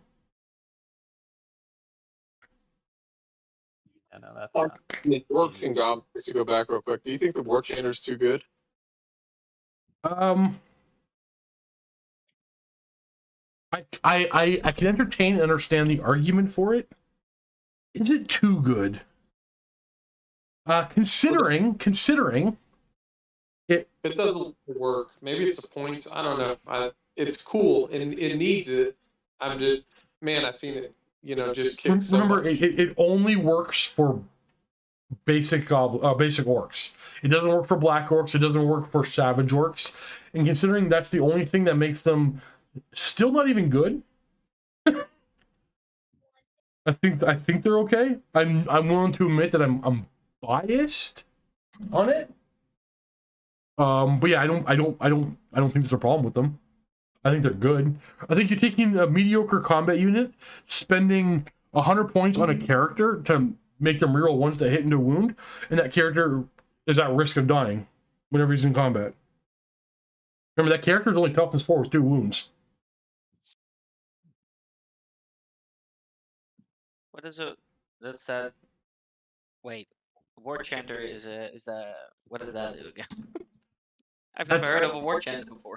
It's an Age of Sigmar model that he ported over, and it's like the little priest. Oh, what does he do? It's reroll 1s to hit and wound in combat for the orcs. Yeah. But it's not just the first round of combat, it's every round of combat, so it's like a better hatred. What if it was just first round of combat? Yeah. If it's just first round of combat, I probably wouldn't buy him anymore. How many points is he? You're spending about 125 points on him with buying armor for him. See, a lot of these changes, part of me is just like, what if we just change the points slightly? But that's a bigger change than you're willing to make. Yeah, that's the ultimate. That's the correct answer for a lot of these things. Because like, if it was 80 points and it was first round of combat only, then. But so I think the more acceptable solution for this guy would be just he gets hatred to the squad. That's it. Yeah, that makes sense. Or frenzy, but then you never take it. No, if it was frenzy, you never take it. 1's a bad rule, and 2, now you're more expensive, inferior savage orcs. But your savage orcs with shields, Steve. Savage orcs can already get shields. What? Oh. I thought that was a thing they didn't do. I think we are done half of these dwarves. It's time to move on to. I gotta get some touch these guys though. Okay. Now the elephant in the room. The undead. So before we get into it, I would like everybody here who's comfortable or who has an opinion to state there's like where you guys stand on the undead in WAP. They're incredibly powerful. I played them and I didn't have fun. Yeah. Not played against, I played as them and didn't have fun. Yeah. I actually heard the exact same statement from Jackson. He no longer enjoyed playing his Tomb Kings in WAP. You almost need to have 2 bad magic phases where they get nothing to really kind of edge it. That bad, huh? Well, the core rules of the game have greatly buffed them. Luca maintains that if he were to play 8th edition Vampire Count book with WAP, it'd be 10 times worse. Well, Luca's probably the best one. He tailors down a good bit to make it fun. Yes, he does. I I mean, wonder if you went to it's 8th almost edition you have invocation. the scroll. It's like that army is almost where you should have scroll, because stopping it right at the right time can make it competitive. Too cheap. Invocation spammel is backbreaking. Too much magic support to mitigate a bad magic phase. I think the Black Periap armies are totally fair and balanced. Flammable Hero, you are no longer allowed to take part in this conversation, my dude. Clone right on everything. I think He's finally been wrong. before, and it was. It is. Oh, what was it? 8th edition invocation. Was that the solution? 8th edition invocation and double the cost of his core. Okay, so Luke and I, to catch you up, spent a couple hours talking about this. I'm trying to build a spreadsheet showing them math, like skeletons and nothing can beat them in point for point. They're the same points as a human. Now, okay, before I carry on, you cannot one for one compare points from one army to another. It doesn't work out that way. But I'm gonna do it anyway. You compare a skeleton and human, same points. One is immune psychology, which matters matters in WAP. Unbreakable. I mean, no matter what the humans do, they cannot break their skeletons in one round of combat. No matter what. They get healed, immune to poison. Oh, that's another one too. Sorry, for core rules. We're probably going to make it so that animated constructs are not immune to poison. It just throws off. It's a fluff rule that throws off balance. I forgot where I was going with everything, but yeah. So we are too afraid of overhitting them, but I kind of feel that if you made Invocation to Heck only able to hit one unit at a time and doubled the point cost of every skeleton and zombie, they're still in a fine spot. What's the point cost of the skeleton and the zombie again? Refresh my memory, please. They're 4 points a model. I think 3 for the zombie. And the skeleton comes with light armor or medium armor, or they have to I think they're. Actually, why am I can't remember. You have to pull it up. But so once Luca figured out how to immune to poison was a 6th roll, I don't remember it being in 6th here. I specifically remember 6 having a line stating that like armies would prepare instead of poisons like magical enchantments that worked on undead. That's 6 specifically said. Okay, lore so reason.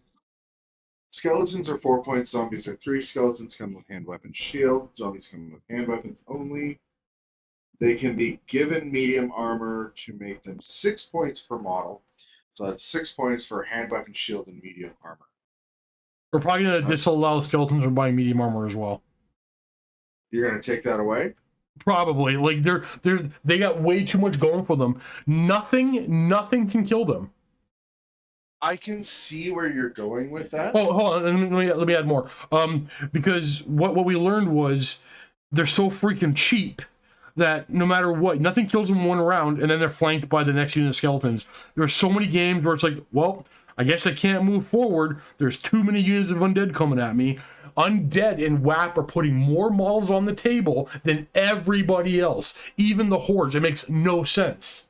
Undead were supposed to be less models than everybody else. Now they put more models on the table than even humans. In WAP, it doesn't make any sense. Like, honestly, undead are just really, really, really, really, really poorly written in WAP. Like, really bad.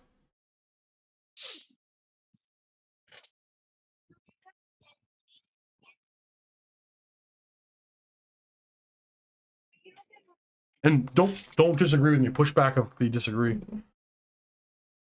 I like the idea of them putting a lot of models on the table, but they do need to be chaffy and they do need to be recurable. So taking away the medium armor kind of makes sense. I've seen Luca make enough 5-up saves where it's like, yeah, this should not be 6 points. It's 4-up save though, right? It's medium armor and shield. I think it becomes 4. Fair. I assume most things have enough of at least 1 AP. No, the average strength number is only 3. That's fair. Yeah, Space Marine Bob, you may say like, yeah, zombies should flood the table too many quickly, but like, when there's game mechanics, everybody else. Okay, so I try to line up a spreadsheet for Luca as we're breaking these numbers down. You take a unit of humans, which is it's like hand weapon and shields, medium armor or whatever, and the unit of skeletons, same equipment. They're the same points. Now they're gonna fight each other. Yeah, they should not be the same points. So they're gonna fight each other one no matter what. The skeletons are not at risk until they lose all of their models, right? Whereas the humans, now they're pretty even in stats or as they're fighting, because the humans will be hitting on 3s, but fear will offset combat res. So combat res, for the first many rounds of combat is actually tied either way. It's pretty even, so it can go either way. But every time the humans lose by 1, they have to roll 2 dice and have a chance of just leaving the field. And then next round of combat, it can go either way, and they might have to roll again. The humans have to risk so many rolls that the skeletons have to get all the way to the bottom, lose their models to lose. So if you do the fight 100 times, the skeletons win the vast majority of the time. There's no risk to them. Well, those humans have countercharge. Shut up, Joseph.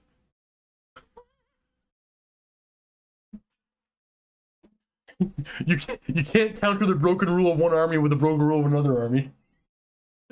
The orcs don't have countercharge. The dark elves don't have countercharge. Sounds like maybe undead just need more of a risk of their unit disappearing, similar to how regular armies work. So like making crumbling infinitely more punishing rather than just they did. I lost like 5 dudes and here's 12 back. Yeah, they're okay. So basically, WAP is a combination of 6th and 7th edition rules. And now the vampire counts are crumbling like 6th and 7th, but they're healing like 8th. You can't get through them. Yep. The humans should be coming with more halberds and when they end down with guns. What? Yeah, it's a combination of things. Yeah, I agree, Bob. But the thing is, the and I don't like to rag on a community, but like the granted I haven't been on there in 2 months. But the WAP Discord is all about. Sorry, I'm going to use. They're all about standing in a circular position and congratulating themselves about how good and balanced undead are. I'm exaggerating. It's very political, Steve. I'm exaggerating. I'm exaggerating.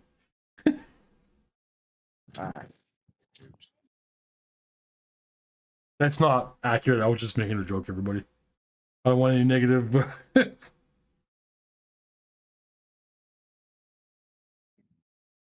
Screw those Grecians. Well, yeah, true. That is fair.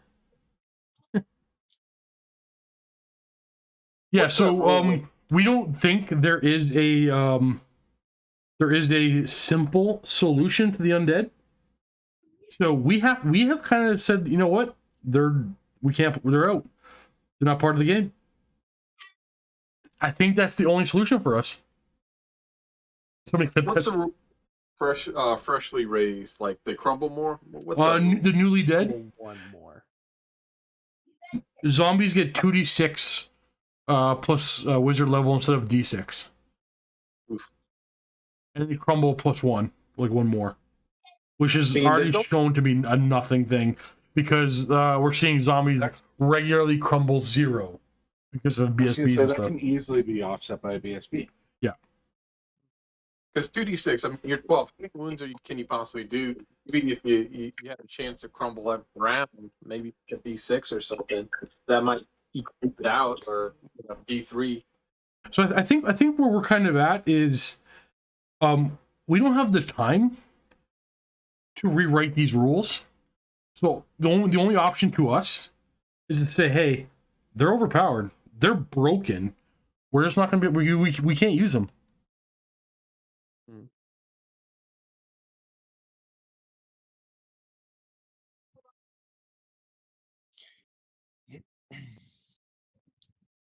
Unless anybody has a different suggestion, I am all ears. Yeah, the main one that I keep thinking of is increasing the points a little bit on their core and maybe like core stuff crumbles faster, like whatever mechanic that would be, maybe instead of like +1 to the crumble mechanic, it's like all core units roll an extra die for how many they crumble, or they double the amount that they crumble. Because I'm thinking like how maybe like how So- Total War Warhammer balances it is like when undead start losing, they start losing the unit really, really fast, and so that's where the healing comes in to try to offset it.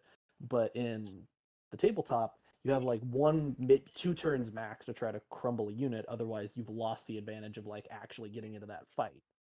So being able to crumble an undead unit to death in 1 or 2 rounds might be the goal. Luca brought up the fact that he stopped. I didn't know he did this, but he stopped playing the Tomb Kings because he actually thinks they are way worse than the vampire counts.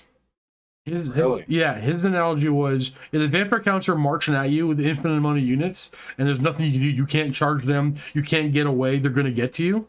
He says, and then any damage you do to them, they're going to heal up before they even get to you. And then he says, now imagine you're playing Tomb Kings. It's the exact same thing, except they don't have to walk at you. They just shoot their bows at you the whole time. And then he pointed out, like, every time we play Tomb Kings, no matter how many times I nuke a unit, it's back to full. I don't think Tomb King should have resurrection mechanics. Yep. You think so? That would be a simple solution for them. They shouldn't. They're undead, but they're a weird undead, right? Maybe it's my thing. I always go back to Total War to like steal a mechanic is like, okay, what if they heal back D3 models at turn 3 and 5? Similar to how like when they start dying, they start getting their heals in the game. But that's an odd one. So Space Green Bob just said, part of the problem though is you can't reasonably flank / outmaneuver undead because there's only one scenario where they even need to walk anywhere. I disagree. I think I agree with half that statement. The problem is you can't flank or outmaneuver them because there's more of them than you. You move to their left, there's another unit even farther left. Cheap. They're so cheap. They're everywhere. They have everything. Ow. That's my items. That's And like I'm so frustrated at this because it's Luca's primary. Like he loves undead, right? Like I hate that if we do this because people want to go back to WAP. We do this either we have to make. I don't know. To put it in perspective, it's 11 points per model to take a Graveguard with hand weapon and heavy armor. Becomes 12 points to give him a shield. That's cheap. Yeah. Yeah, that's 1 point more than a high elf spearman. 1 point cheap more for a guy than a with- high elf. So I didn't even want to go there. I think the elves are so over point costed, and They like are. The They- core they is. are. here's the thing, everybody. Initiative does not matter in WAP. It's a nothing stat. I will let my opponent attack first every time. It only matters when you're sub 10 models. You're not sub 10 models in WAP. Initiative is a useless stat the elves are paying way too many points for. I agree that they needed a nerf away from always strikes first. Oh, but 100%. I agree. No denying Initiative is a useless stat now. It's not doing them any favors. In my opinion, the only problem with elves and WAP, the only problem is the point cost. Yep, I agree. I think they're sitting rule-wise quite nice. I think Matthias has done better with elves than Games Workshop ever has, other than the points. But I also will admit that undead and elves have always been the problem childs right from the beginning of Warhammer Fantasy. They've always been the most difficult to balance. And as well as he's done for elves, like I'm impressed with how well he got the rules for elves. They feel like elves. I think he did a good job with them. I just got to drop a point cost or two for most of the models. But that's also there's a fine line there. There's a point where you drop the elves 1 point too many, and they're overpowered. True. But if they were to drop them 1 point per model right now, I think they'd be a lot closer to balance. Elf bows have to go way down. It's unfortunate. Like you take a Wood Elf army that solely focuses on shooting. You take a Bretonnian army that solely focuses on shooting. Who are you gonna bet on? I'm gonna bet on the Bretts, really. Every time you get in 3 bows per elf All right. bow. Toughness And 3, no save. It's toughness 3, no save across the board, right? Yeah.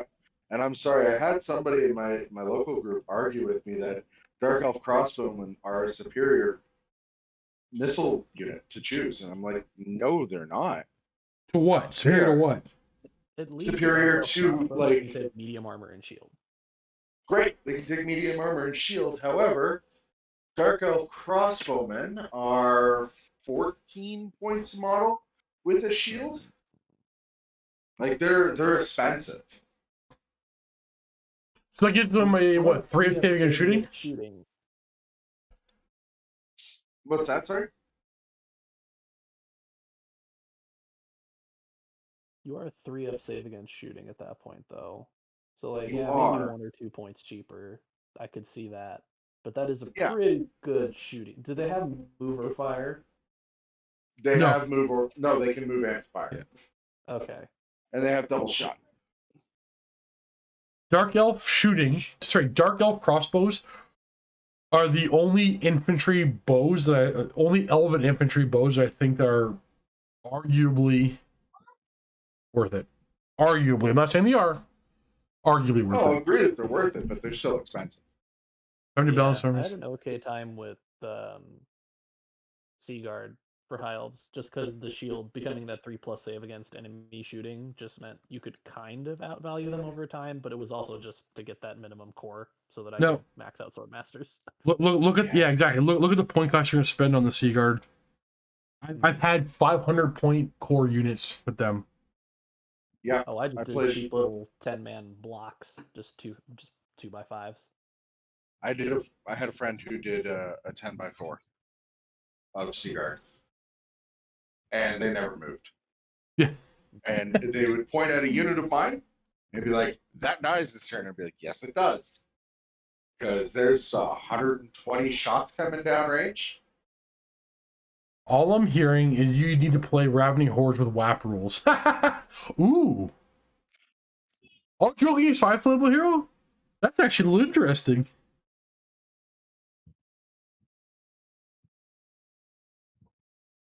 I wonder. No, we're gonna lose all the cool fluff stuff that Matthias put in. Like all the cool units and rules. Like, I want if you're not overly familiar with Warhammer Fantasy and WAP and all that kind of stuff, I want everybody listening to the conversation to understand. The writer actually did a fantastic job. But we're nitpicking here. Well, So the undead aren't a nitpick, but what if for Undead and WAP you did 40k's leadership system? You fail leadership, you lose a model, roll a die for every model in the unit. On a 1 it flees. If you're below half strength, 1 or 2 it flees. yeah, maybe. But I'm gonna say it again. No, I'm not interested in rewriting the rules. And because any solution is a rewrite of the rules, I just have to ignore them. They're not part of the game, right? I want to be Sucks 'cause wrong some of the here. Psychology lists Luca did were some of the most fun those were some of the most fun battle reports, even though it probably wasn't fun to play. It was funny to watch. Which ones? The psychology lists he would do. He talked about that. He's like, man, I want to play that again, but he's like, he said I can't do it. It's so broken. It is though, but that's part of what makes it funny. No, and for sure, it's why we did it for so long. Like we can have fun playing with the broken stuff, but after a while, it's like, okay. Mm-hmm. Yeah, all I could think of for the undead is either just boosting their points cost or rewriting 1 or 2 of their rules, which you could do. You've argued for changing state troopers in a massive way. I feel like you could change crumbling in a major way for the undead, and it might fix some things. So the things that I change, that you say in a massive way, are not me changing anything. Oh, let me rephrase that. It's not me writing anything. It's basically saying we're gonna go use the old version instead. And you couldn't just use 8th edition vampire counts? No, because okay, sorry, that maybe I forgot to mention this. While we had our big long conversation, Luca pointed out, in his opinion, that would make the vampire counts 3-4 times stronger. He thinks the WAP book is a nerfed version of the 8th book for Warhammer Armies Project. He says in the context of Armies Project, the 8th edition book would be way stronger than the current vampire count book, and he thinks that one's overpowered. What about the 7th ed book?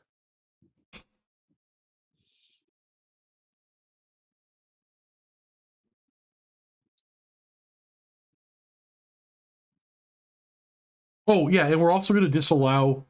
Well, it's not a rule, but we're going to decide to no longer use the magic supplement book. We think most problems have come up from everything like other armies are just okay. This item's a little too efficient, a little too good. Are you speaking specifically to items like the Pendant of Caliph? I can't remember what the things were. That's the one that gave you the ward save inverse to the strength of the weapon. Yeah, I know. So I remember that, but I don't remember if that was a reason. I have a feeling it had something to do with the amulet of Pasta. I can't remember what that does. The double doing doodads. The high elves like break a spell. Automatically dispel a spell and break a spell. Automatically break it. These are all in that supplement. The amulet of Pasta, if I recall, makes it so your past is al dente every time. Yeah, well, it keeps it delicious, right? It does. I need that amulet. Yeah. And order me some pasta. But Man, Steve, I'd love to finally meet you one day. I've been your biggest fan for 10+ years. You're a liar. You're a liar. Well, hold on. Can I say something to that? Yeah. Never meet your heroes. It's really disappointing. Yeah, I'm not a good person. I'm kind of a jackass. But here's some evidence. Here's some evidence. You're a liar. I've only been doing this for 8 years. It's also true. I saw you briefly at Nova in 2016 or 2017 when you were heading to PWW with Dave and Matt. You're a liar again. I've never even been to Nova. Do you think I'm Chris or Dave or somebody?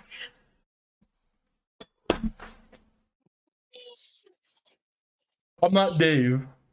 Dave's been doing this for more than 10 years, and Dave went to Nova.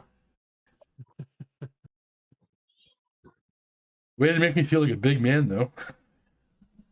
You are a big man, Steve. You're what, 6'5"? 6'4". 6'6"? Measured myself 6'4". recently. Yeah. His ultimate fighting technique is bear hug and lay down. I'm sure Luke will agree that because it keeps the black parry up, but you lose it up. Is the black parry? Wait, you're on my cookies. Pop. Oh my god. Woo. The black parry up's not in the supplement? Oh well. But we're not playing with the vampire counts, doesn't matter. I was curious if you heard me a minute ago, Steve. What if you ran the 7th edition Vampires Count book with WAP? Wait, Does who's that fix speaking? anything, or is that worse? Badax, was that you? Yeah. You gotta boost your volume. Say it again. What if you used the 7th edition Vampire Counts book? I don't know. I don't know. I don't think he likes your idea, Bad Axe.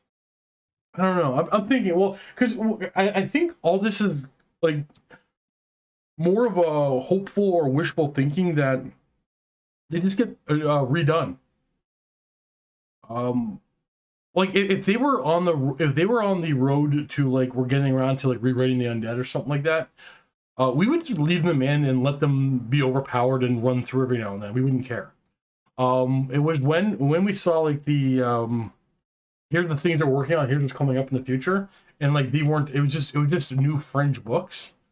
It's like, okay, you want to work on your own things, you want to like fix these things, which is fine for a community, I guess. But as a guy trying to make battle reports, we went back and counted. Luca does 2/3 of his games as vampire counts, and he loves them so much that he'll end up keep doing that, and like it's affecting things.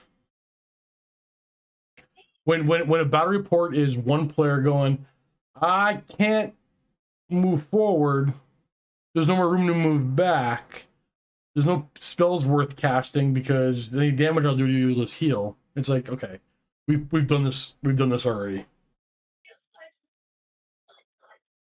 Haha, 8 or 10 close enough, man. I know it was Matt and Dave 1000%, but I could have sworn you were there. I know it was not Luca. It was Josh, actually. It was Matt, Dave, and Josh went to Nova. I used to watch you do fantasy reports when Gorilla was with you. Yeah, every now and then, there's one mini Wargaming fantasy battle report with over 1 million views. You get caught in the algorithm. People still comment on it. Every now and then I go in there and reply to the comments. It must be interesting. By the way, I appreciate you, buddy.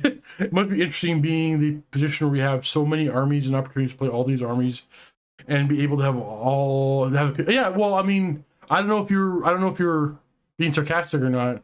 But yeah, no, I have a lot of armies and a lot of games and a lot of experience, and I've been playing fantasy multiple times a week for 8 years. With thousands of views on them, people criticizing and critiquing. I got a lot of experience with fantasy. I had a lot of experience with it. Steve, I made my bones. you need to be friends with that guy. If you can't tell the difference between you, Josh, and Luca, he could be useful.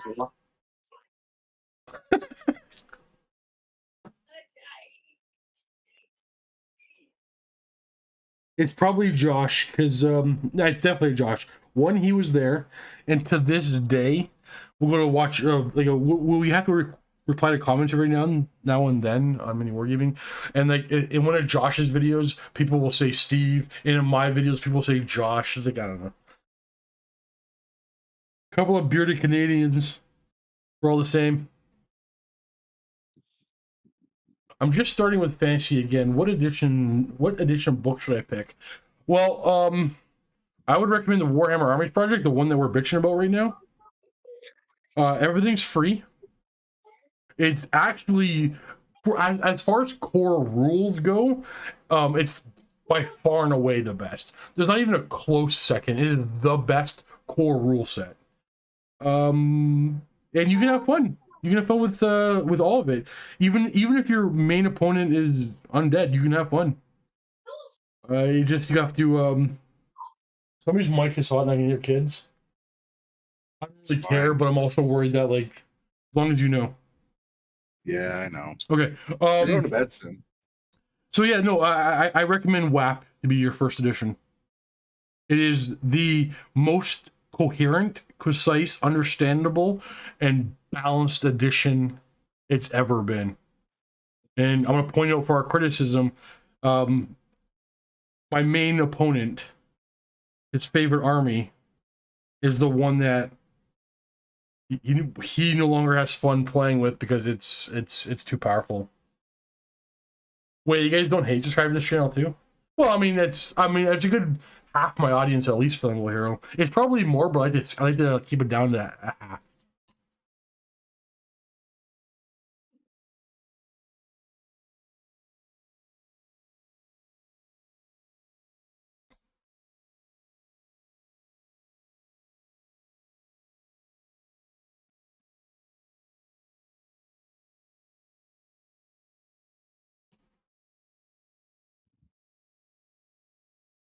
This is the most boring part of painting. I can't stand it. You want to switch? I gotta get these done by tomorrow. Or, sorry, gotta get these done by the end of the day tomorrow. The better way of putting it, or I guess a more accurate way of putting it. So that's not a no then. Yeah, I'm forever on the deadline.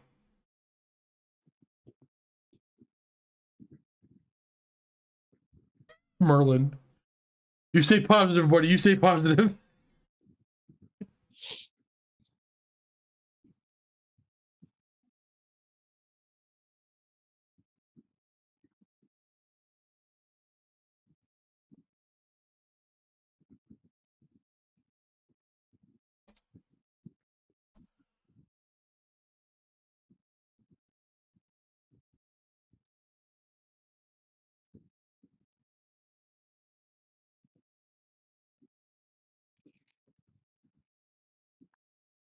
I find the fact that I don't hear the undead discussion pop up anywhere else but on this channel is a little confusing to me. It makes me think I'm wrong. It could also just be your level of exposure. Everywhere else might have more armies that are played, but because you've only got Jackson and Luca as consistent content producers alongside you, they've got their armies that they like, right? So you're going to run into Dark Elves and you're going to run into Undead a fair bit, right? Whereas others might have more variety. Yeah, I don't think that's the case. I have a dumb math brain. And when I look at that book in the context of the edition, it's like, this is, to me, these numbers are obvious. Like, this isn't like, everything in miniature wargaming is mathematics, right?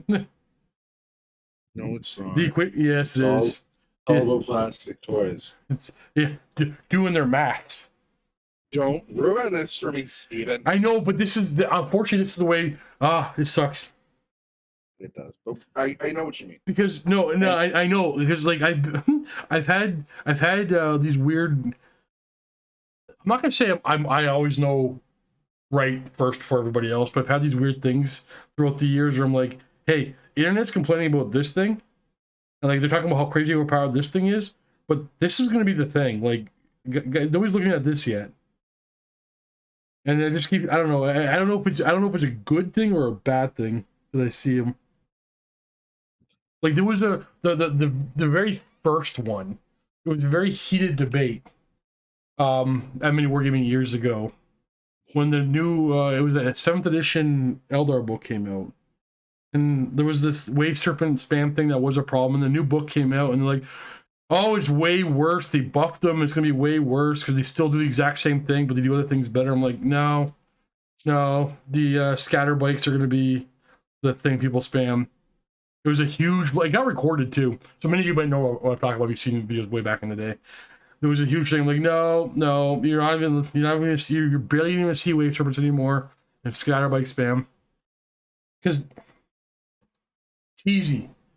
Do the math. This is way more efficient.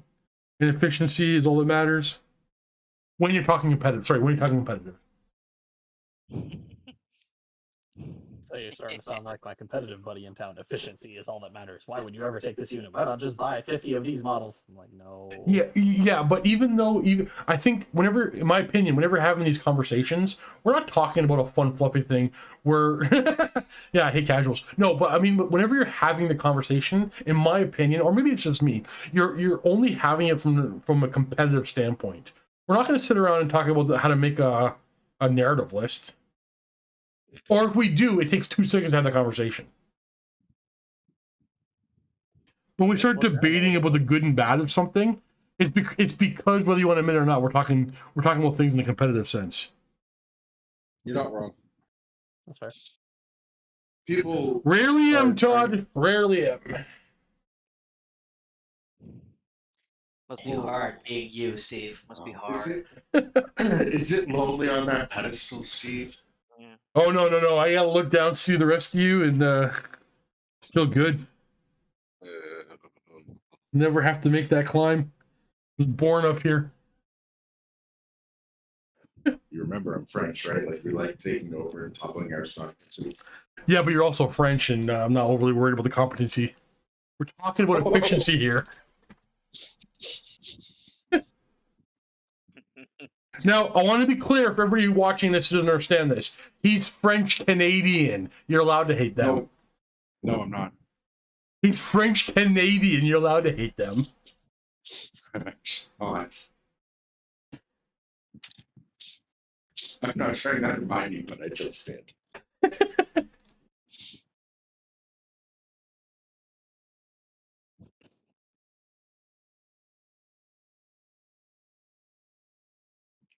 Getting all these bases done.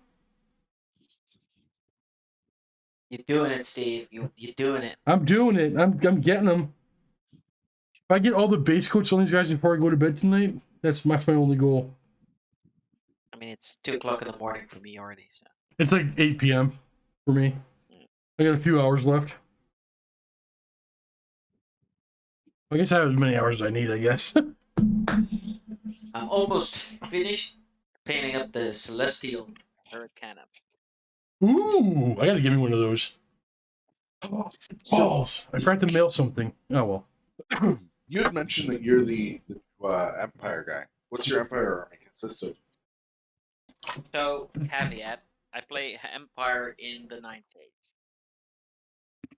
So, uh, uh, I could tell you my list, but it might not be the same in Warhammer Fantasy. But anyway, so what I run is I run a brick of 39 halberdiers. I put a warrior priest in there, so they get the hatred. Then I run 2 units of 20 swordsmen to flank the halberdiers because they're the support units that we talked about that are super duper OP. Then I run 6 lion griffs, semi griffs, whatever. I run 2 units of 5 riders with the repeater handguns. I run a steam tank. What else? 2 wizards. One's on the celestial hurricane. But that thing works a little differently in the 9th age. It's so, and then I run another wizard, so I have 2 wizards basically. I have a fire wizard and I have another wizard, and then yeah, that's the list, and that's like 2,000 points.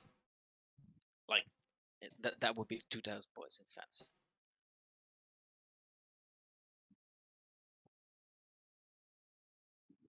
So I wanted to talk about 9th age for a second. Okay. I know nothing about it anymore. Why do you play 9th age? So the number one reason I play 9th age is because my friends play 9th age. Typical, yeah. So where I come from Warhammer Fantasy, right? And I wanted to get back into Warhammer Fantasy, and then I realized my friends were playing 9th age, or at least a lot of people were. And then I decided, well, I'll just play it as well. But what I will say is that it looks a heck of a lot like Warhammer Fantasy. I so much so that as far as I can remember, I don't really see the difference, bar a few things that work differently. So for core rules, it's pretty much the same. Okay, hold on. I want to go point by point with you on this. I don't want to get lost in this one. First of all, you said it looks more like Warhammer Fantasy. What do you mean by that?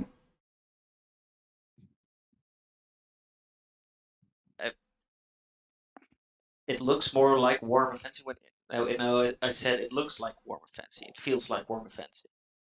So it still maintains like the rank and flank feel of the old editions. Okay. Yeah, no, perfectly. Like, you've got the rank and file. You have to have 5 units in a rank, or 5 models in a rank. All that stuff, flanking, a rank bonus, banners, all that stuff's in there. It's the same.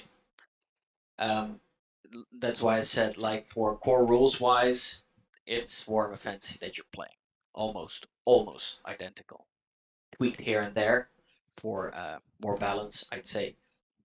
But the differences come where you get into the armies a little bit. Every army still has the same feel that they had in Warhammer Fantasy. A lot of the same things, like items, magic items are in there. For example, And he died. So I get kicked out. I'll bring him right back in. The WAP devs found him. We're like, no, do not take our representative. Stand. You got kicked out mid-sentence, Warmaster. have I been talking like for No. 10 straight without you listening? No, 10 seconds tops. 10 seconds tops. You just got kicked out. It's really 5 seconds. Where did I cut off? You were talking about the feel, rank and flank, and then you start talking about the minor differences. Yeah. You So, were but on there's to armies. Okay, so armies are pretty much the same as well. So every army book, every entry in those army books are this you'll find in the Warhammer Fantasy army books as well. So if I take like High Elves, for instance, you've all the characters are pretty much the same. You've got your mages, you've got your princes, you've got your commanders, you've got your spearmen, I don't know, what have you, right? Phoenix Guard, all of that is in there. It just has a different name because copyright stuff. Okay, so quick question on that then. Are there a version of all the named characters? No. Okay, Ninth and Age then doesn't do named characters. secondly, are there units that don't exist under the old version of the game? Not that I can think of. Okay. So if there are, nothing major. No. Okay. Everything that was in Warhammer Fantasy at the end of 8th edition, I'd say, is in the 9th Age. Okay. Do you know why your group plays the 9th Age and not, say, Warhammer Armies Project or 8th edition? No, I do not. Never asked, really. I just went along with it. Now, are they all people who played previously? Yeah, but I'd say most of them come from Warhammer Fantasy. I'd say, yeah. So when Warhammer Fantasy stopped, Warhammer Armies Projects didn't exist yet, and all those guys and then I believe even 9th Age became before Warhammer Armies Projects, although I could be wrong. No, it definitely did. Well, as far as I know, it did. Yeah, and so when Warhammer Fantasy stopped, the 9th Age, came into being, and so everybody jumped on that. I think that's why everybody plays it here. So my experience with the 9th Age, and I want to be careful here. I don't know what I'm wrong about on this one. All joking aside, I may have misinformation. But at first, we were all I was very interested in, again, the 9th Age.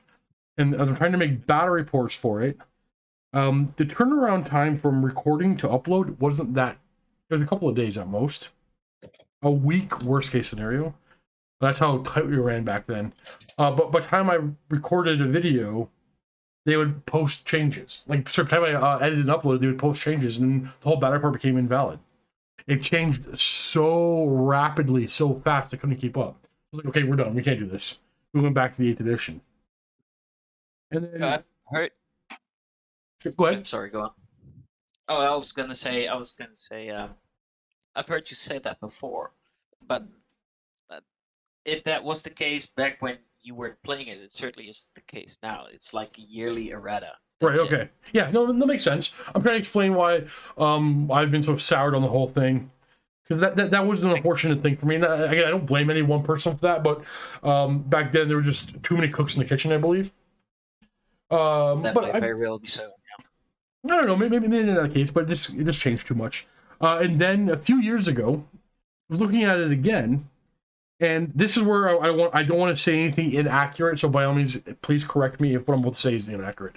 It appeared to me that they were trying to sell a book, which was just a copy and paste with a few tweaks of 8th edition, like a rework. It was like Army Projects, but they're trying to sell it. I'm like, whoa, they're gonna get like, this is gonna be all kinds of copywritten, or there's gonna be like some legal things here. They're trying to sell a book that they basically stole mostly from somebody else. Is that accurate?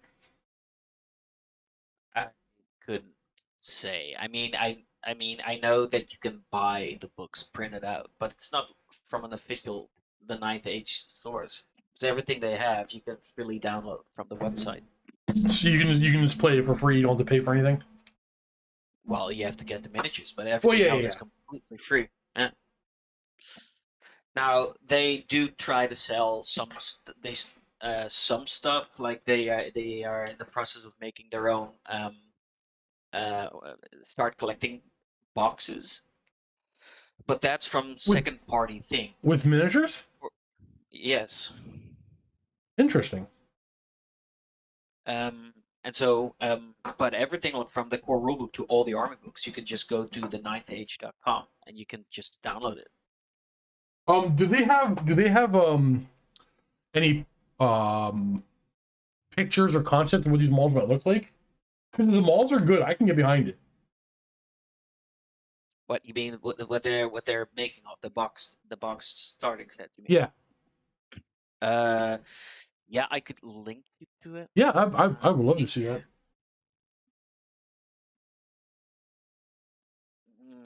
Hold on, I'll see if I can find it.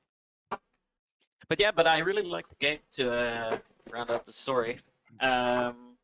There's a big difference in the magic, I'd say. The biggest difference is probably the magic lores. They are different. Very different.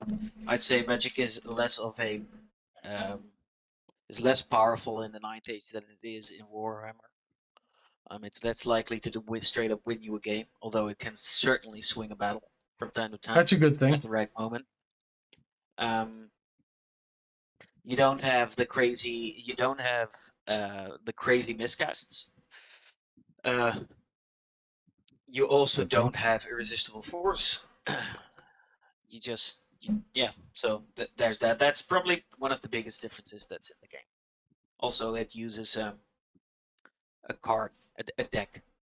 You draw a Ooh. card from the deck in the magic phase. The card tells you how many magic dice each of you get, and then only the active player in his magic phase gets what they call fill tokens that you can turn in to get a few more magic dice, usually one or two.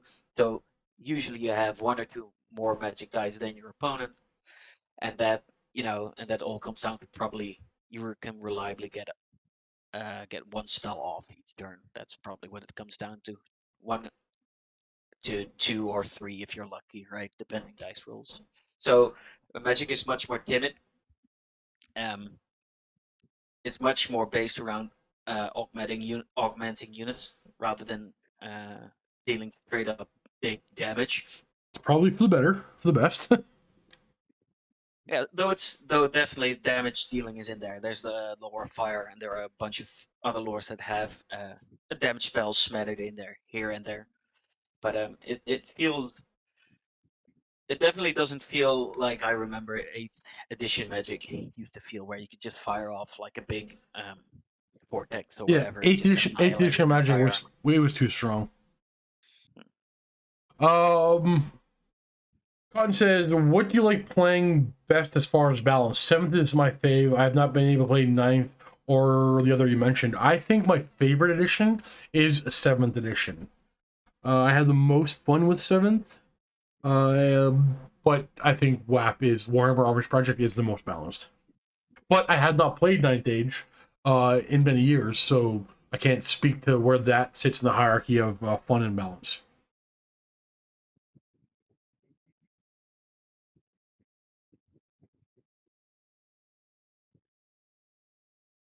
Yeah. I posted a link in the. Can I post a link in the painted chat? No, I cannot. So where should I leave the link? Should I just Can you DM it to you? put it in general chat? I'll be able to see it in 2 seconds.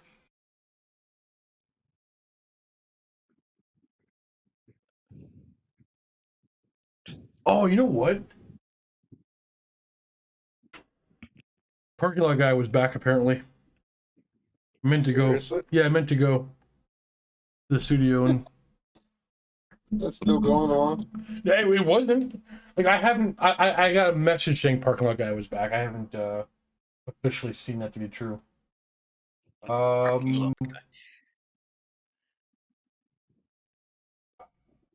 General.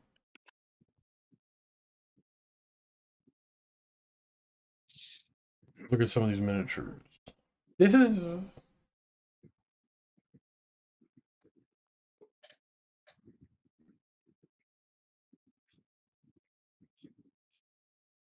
This is the thread.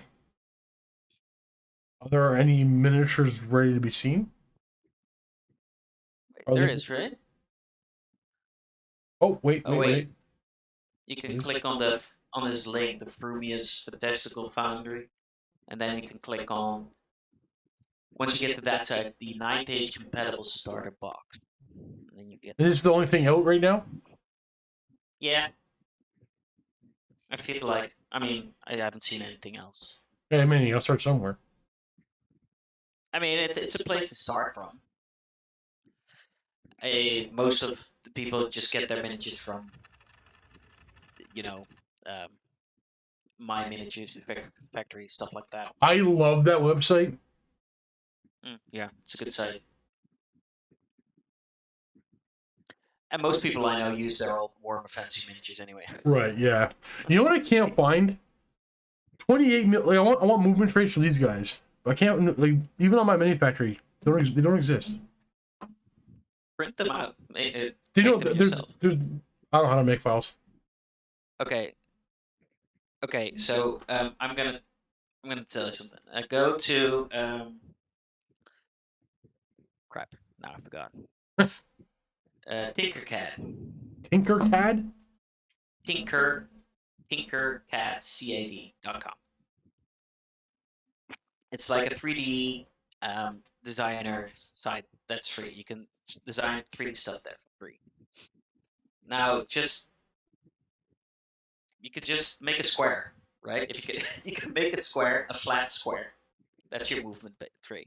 No, see, I don't want it to be. Have you seen any of the ones I use for anything else? It's just 5 circles stuck together. Oh, you could do that too. Make 5 circles. Make them. I'm gonna click Just put start them next to each tinkering. other. I have to sign up. I can't do it right now. No, you don't. Yeah, you don't have to. Oh yeah, you do actually. Sorry. But what you could do is, I'm sorry, yeah. But you could do is very easily, just make 5 circles, make them, next to each other, but then a little further against each other, so they actually go into each other a little bit. If you get what I'm saying. Yeah. And then you export the file to a It'll, STL. it'll That's allow it'll allow me to make the. See, I have to measure these because every file I've downloaded and printed, the bases wouldn't fit inside. Games Workshop calls this 28 mil. I don't have a measuring tape here, but maybe this is bigger than 28 mil. I don't want to buy MDF movement trays on eBay. I have 10 3D printers, 9 3D printers. I want to use those. You know what? Tell me what you want, I'll make it for you. I want 5 28 mil. Wait. I want 5 circles that fit these. What Games Workshop calls 28 mil circles into that, like the like 3 in the back, 2 in the front, like 3 and 2, all connected, so I can just move. I can pick up 5 malls and move them. Do they have to yeah, okay, so they have to be like slots. They have to fit in there. Yeah, they have to fit in there, but like I don't know what's actual. I don't know the actual measurement. I don't think I have a measuring tape here. 28 mil, right? Kyle Keelan, member for 12 months. Holy hell, late night stream, my dude. You don't have time for hobbying. What are you doing here? How you doing, buddy? Yes, going forward, likely Saturdays, Sundays, and Sundays we'll have big long streaming days. We'll just hang out and paint all damn day. Anybody can come join us. And then we'll do it on Mondays as well, but they'll end most likely early afternoon.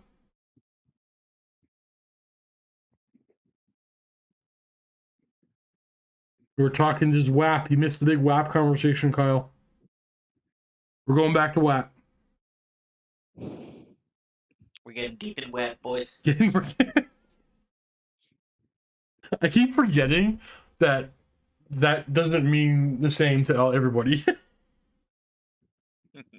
What happens just Warhammer to me, my dudes. It's hilarious. No, I understand, Kyle. Moving is not fun.